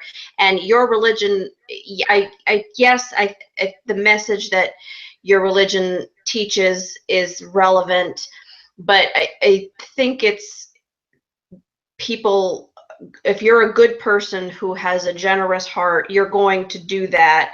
Even if your church doesn't step up and do it, you'll do it anyway. Yeah. So, but there's, I don't know if there's any way to measure it, but it seems to me that the harm that religion does and that it has done throughout the ages, I mean, the column of harm is so far bigger than the column of, well, yeah, but we helped out in a hurricane, and yeah, we helped the poor. Yeah. You make a really good point, Tracy. I like that a lot. And the logical conclusion of this that has been trotted out by so many atheists in debates is like, you know, good people do good things, bad people do bad things. But in order to get good people to do bad things, you need a religion. But it's so much different than what is like good and bad. It's such a wide spectrum of what is good and bad, and things that you consider completely normal. I mean, when you have your friends that you haven't seen for 2 years, come meet you at the airport, it is completely natural to want to hug all of your friends, but somehow a religion is able to tell you or is able to instill this feeling that it is completely normal that there are some of them that you just can't touch, that you can't hug, you can't do, you can't even get too close to. Only a religion can cause somebody to think that that is a normal thought, and that taps into such a huge world of what people that are believe in something that's demonstrably stupid or is a falsehood or a religion. They can believe in the craziest shit, and it's just widely accepted common knowledge in their in-group, and that seems like widely accepted common knowledge or practices or behaviors, mannerisms, simple things that we say, yeah, Mormons, they're the nicest people we know. Okay, that's what they're like. They're taught that what they are doing, that public face is normal, and it's not natural. Like that's the thing is so much of what they do is based on what their religion tells them to do, and what their religion tells them is the norm. And well, that's not specific to Mormonism alone. That's just a religious mindset. But Tracy, yeah, you got to it. Yeah, I mean, I think this comes up a lot, especially in conversations about Islam, when people say, the doctrine matters. I'm definitely not one of those people who says, well, yeah, but if you abolished all religion, everybody would just do bad stuff anyway. Nothing at all would change because everybody would. I think, over the last several months, I've come to the conclusion that things would change less than they should change if religion were eradicated, but they would change. I think there's no question that they would, within a generation, say they would change. But yes, the doctrine is important. But I'm thinking about, like, I have a couple of Facebook friends who were IRL friends who are just the most wonderful, lovely, generous, kind-hearted, loving, compassionate, understanding people, and they're deeply, deeply, deeply religious. So when they look at scripture and they look at all the horrible, terrible things that are in there that could be used to make them into terrible people, they're wired in such a way that, it's sort of the cognitive dissonance thing. It's except that can't be the God that I believe in. The God that I believe in can't possibly mean, black and white what it says. There has to be an interpretation of this that says, that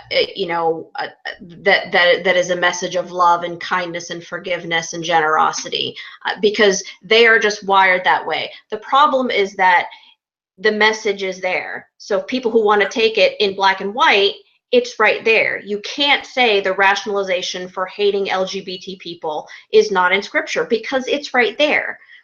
So yeah. I've often said that the majority of religious people are far more moral than whatever God it is that they profess to follow. And the people that, what we would call the quote moderates, they cherry pick because they have to, because they do have better morality than whatever's in the damn holy book.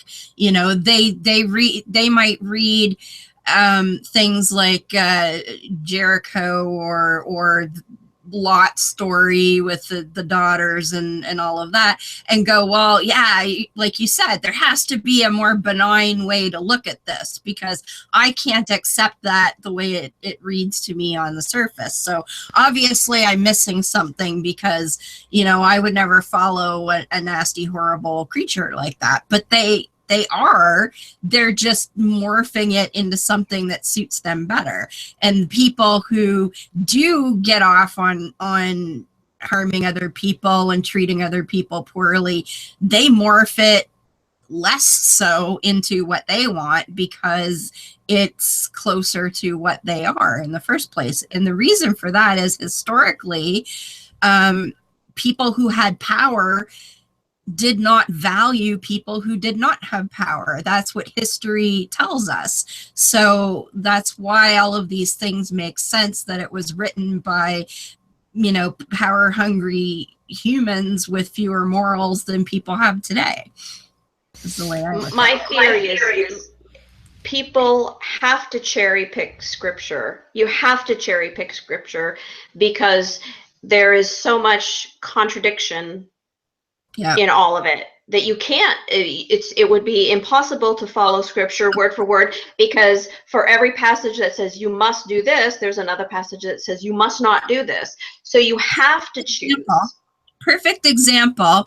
The Book of Mormon specifically forbids secret combinations and handshakes and shit. And what do you need to do to get into Mormon heaven? You gotta join the secret society and have secret handshakes and shit. Fucking A, right. That's, yeah, exactly. So, right. So it's that you have to cherry pick. If you're going to follow scripture, you have to cherry pick. The question is, do you pick the sweet ones or the bitter ones? Yep. That's the difference. So the person who says, yes, my neighbor is gay, but Jesus said to love my neighbor, so I love my gay neighbor. And then you have the other person who says, Jesus said that gay people are going to hell, so I hate my gay neighbor because he's going to hell. So both of them are right. They're both equally right. So, I'm reluctant to say, oh, well, everybody would just do what they would do anyway, whether religion existed or not, because I don't think that that's true. But I also think that people bring a lot more of their own morality to interpretation of scripture. So, you can't say, well, this happens because of, but the fact that it's there means that they can always go to scripture for their rationalization for that bad action. Well, by the way, Bryce, how do they get around that whole Book of Mormon says no secret combinations and stuff? Most Mormons don't care about the Book of Mormon. They don't read it. It's like the Christians with the Bible. Mormons have 4 holy books, not just one, so they're not going to read that shit. And if they are, they're going to think, oh, well, what we do today, that's the church. That doesn't, whatever the current prophets say. Yeah, somehow different. Anyway, sorry, I interrupted you. Yeah, I think kind of what we're getting at right now is like the sense of morality that we're talking about is what is said in the Bible a prescriptive morality, or is it a descriptive morality? And that's like a deep philosophical question. Do we have morality that we say is something that we say moral because we say it's moral, or is something moral and we're just describing it as a moral thing? Example, is murder wrong? Okay, yes. Is murder wrong because God commands it? Well, God commands a lot of murder to happen in many of his holy books. So we can't get to a moral answer with that. We can't describe a properly, totalistic moral perspective. So even when you do try and hearken back to a holy book, I think you said this earlier, Tracy, like when you're getting to a holy book that tells you to hate gays and people hate gays, well, that's not a moral thing to hate people, but you're following a thing that your book says is moral and you're calling it moral even though it's an immoral action. There are plenty of times throughout the Bible, and the Book of Mormon famously has a story of Laban where people are commanded to do righteous killings, to kill people or exterminate entire other peoples because they are not your tribe. It's incredible because God says so. When you bring that up to a Christian, my favorite one is, well, those were evil societies because they sacrificed their children. And I'm like, hello, Jesus, duh. Right? That's a great question. Yeah, I love that. One quick question, because we should be wrapping up shortly, but one thing I wanted to ask you, because I heard you say this on another show, but when you went to these historical sites, the first place you went, you were up front of like, oh no, I'm not a Mormon anymore, blah blah blah, and you realized that it completely changed the tour that you got, and so from then on you just kind of let them believe whatever they wanted as far as your Mormonism goes. Yeah, And, let me tell you some of the details on that. So earlier, Deb, you said porn shoulders, right? Mormons know to watch out for porn shoulders. yeah. So when I was in St. George, my girlfriend Annie was down there with me as well. And when we went to the St. George Temple Visitor Center, she had on a sleeveless, or not a sleeveless, but a strapped shirt Yeah. with her porn shoulders showing. So I didn't say anything to that missionary telling him that I'm not a member of the church or that I have fallen away from the church. He just saw some porn shoulders and he treated me like an outsider. And from Uh, then on, I understood that I need to be seen by these missionaries as an insider in order to get the insider's tour. And that's what I did. I told every missionary that I possibly could, hey, I was born and raised in Utah.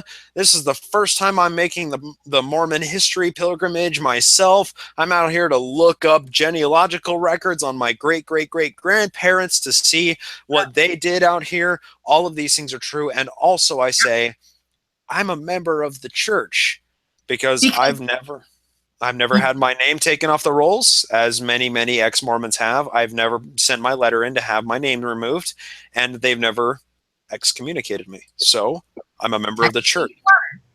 I told every single missionary I possibly could all of those things in total and honest truth, and I got amazing tours. And as I kind of opened up this conversation, talking about missionaries, the difference between elder and younger missionaries, younger who are just putting in their time, the elder missionaries who are there because they want to be. If they saw me as an outsider, they wouldn't have those conversations with me, some of which went longer than an hour. They never would have sat down and had those conversations. But instead, would assume that that it would be lost on you, that you wouldn't value that information, probably. yeah. And I will tell you one experience that I had because I saw the shift happen. When I was this was actually at the Hill Cumorah in New York. The missionary, the elder missionary that was there, he actually took me away from any other group. He just took me by myself into their main Space Jesus room, and he played an audio track for me, and we sat down there and talked for about 15 minutes. And he asked me a very pointed question that I had a hard time answering. And he said, how have your studies into Mormon history increased your testimony in God and the church? And you're like, ah. I did. For a second, I said, that's a really hard question to answer. Can I get back to you on that? And then I asked him the same question, and he gave a good answer. I don't remember it specifically because that wasn't terribly important.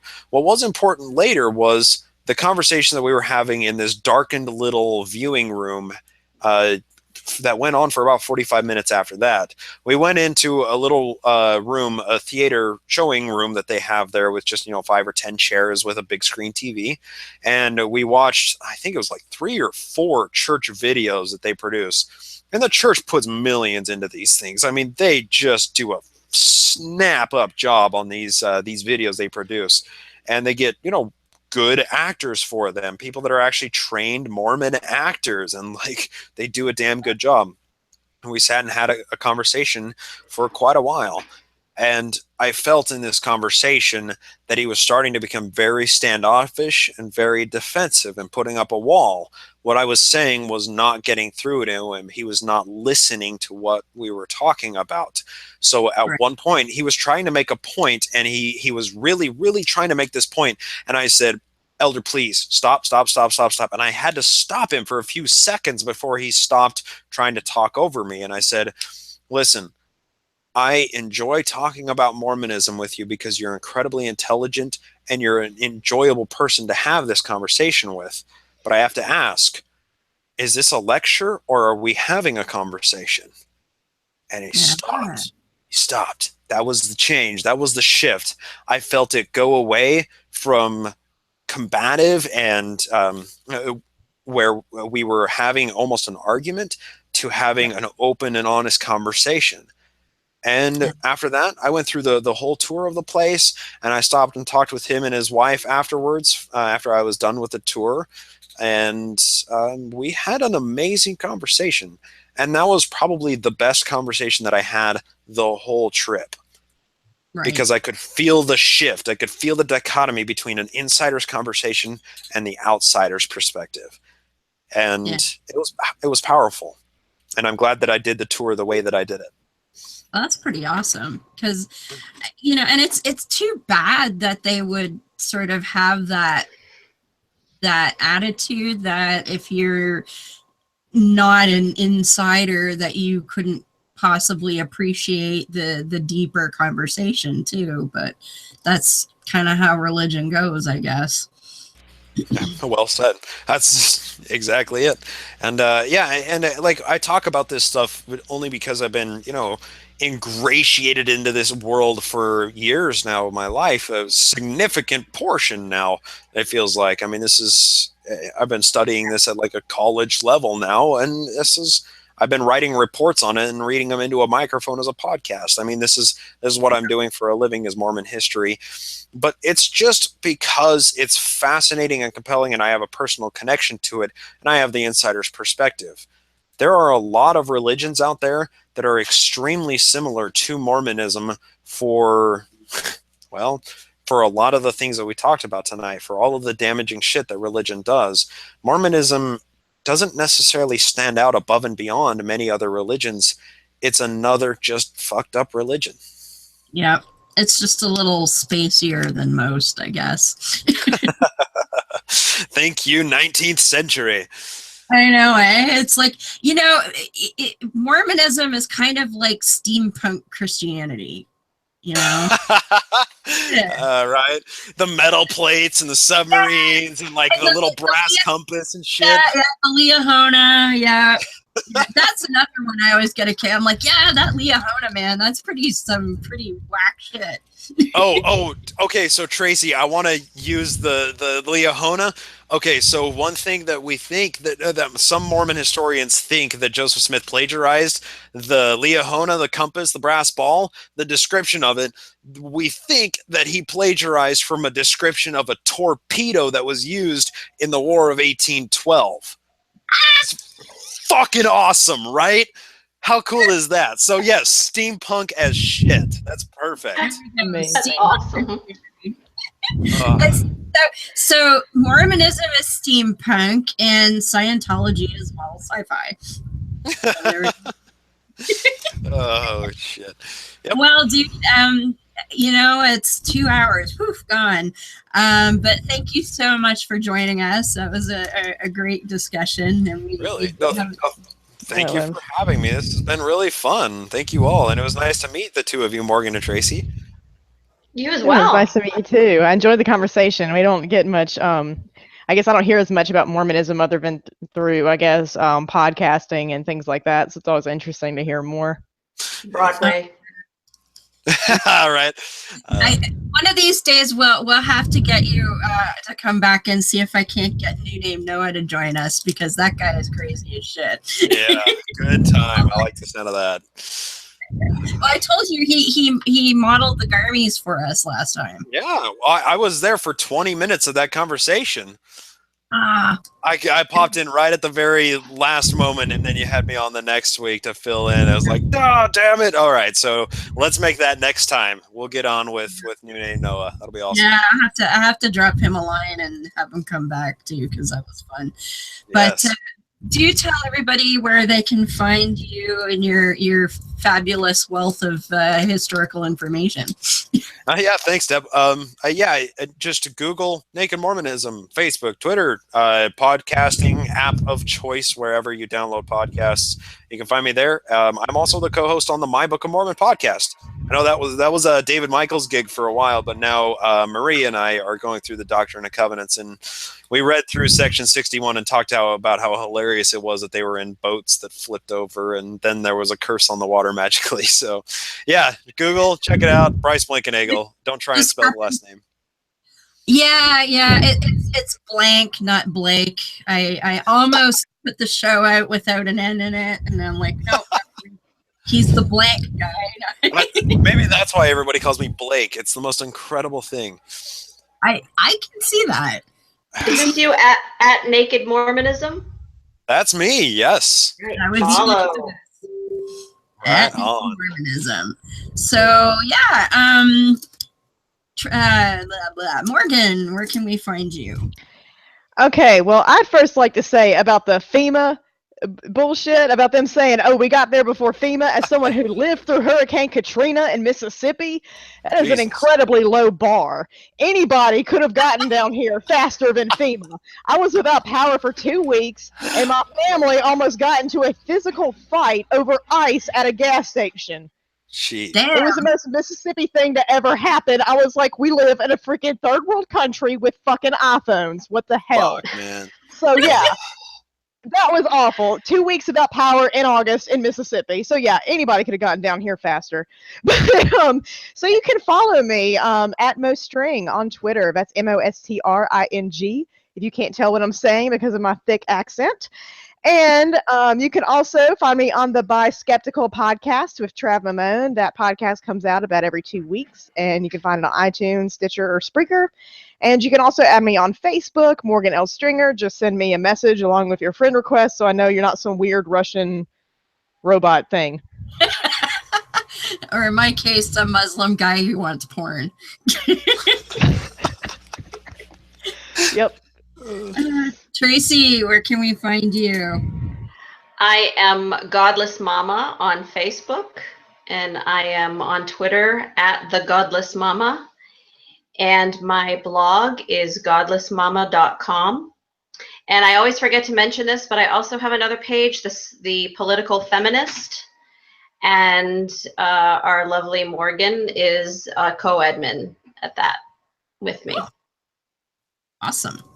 So you can also find me usually at Holy Crap the Vlogcast on Sundays at 12:05 a.m. Won't be there this week though because I will be in Toronto.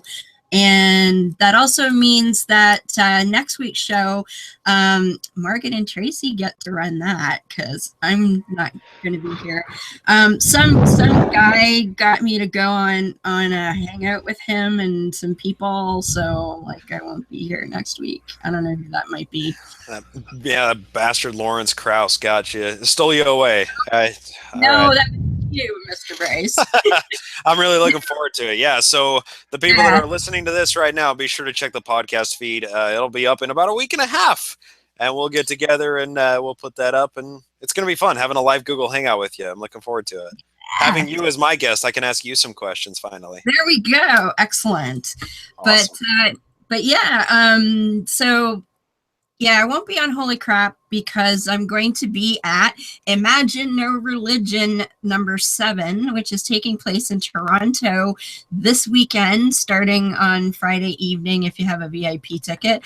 And I hopefully will be having dinner with can't even say it, with Richard Dawkins. So that's going to be lots of fun. And Lawrence Krauss and Matt Dillahunty and our friend Ali Rizvi is going to be there, and local philosophy professor Chris DiCarlo will be there. Lots of good peoples. Armin Navabi, I think, he's not speaking, but I think he's going to be around. He's doing a gig with Ali on Thursday night that I'll be visiting as well. So busy weekend for me. It's a 3-day event, but if you're in and around the Toronto area, there are regular tickets still available, and it'd definitely be worth your time. They even have tickets where you could just have dinner with Richard Dawkins or Lawrence Krauss if you wanted to do that. So that's Imagine a Religion 7 happening in Toronto this weekend. And that's where I'm going to be instead of Holy Crap. But if you want to catch Holy Crap, that's again Sunday mornings at 12:05 a.m. Yeah, so next week the girls are going to be running the show without me. And it'll be fine because they did a good job last time when I was sick, so not to worry. And we'll be talking with a lady, Rebecca Murphy. So come by and listen to that.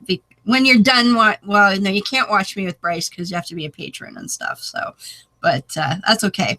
I'm actually a patron of Bryce of My Book of Mormon, anyway. Yeah, it'll be going up in the podcast feed a few days later, though. So we're good.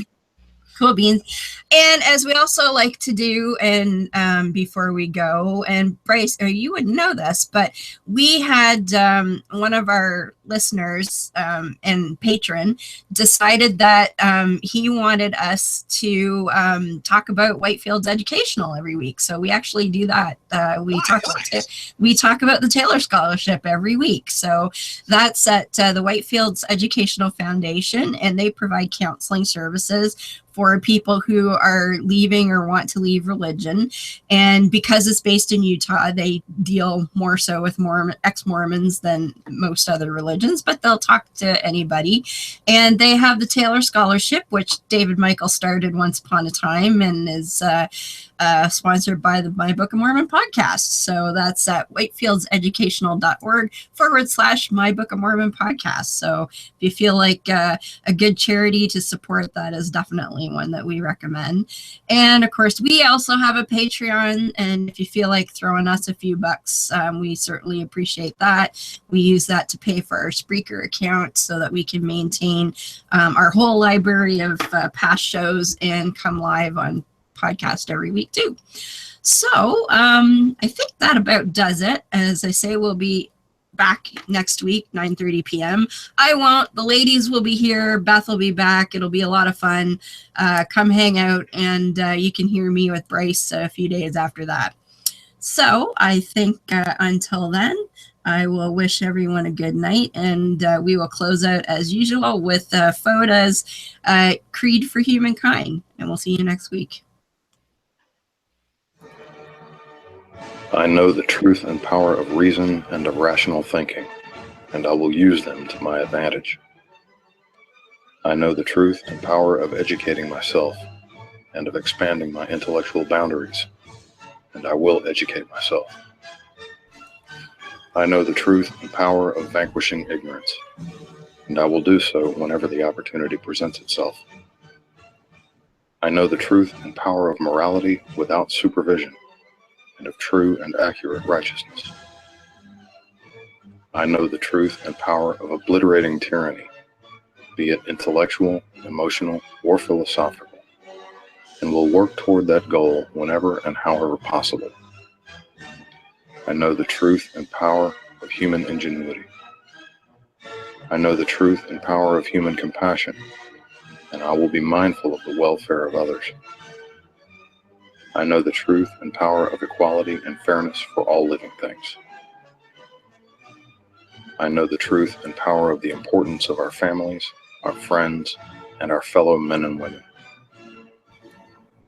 I know the truth and power of human stewardship of our lands, our waters, and our skies, and I will try to act to preserve our environment. I know the truth and power of the sciences of mathematics, of physics, and of chemistry, and of the important role of these disciplines in understanding the workings of this cosmos. I know the truth and power of the rejection of all notions or beliefs that reside in the supernatural or the superstitious, and of those notions or beliefs that we are not supposed to be able to explain. And I know that these rejections are necessary for humankind's survival. I am a human being with a free mind, liberated from irrational influence and from unreasonable dogma.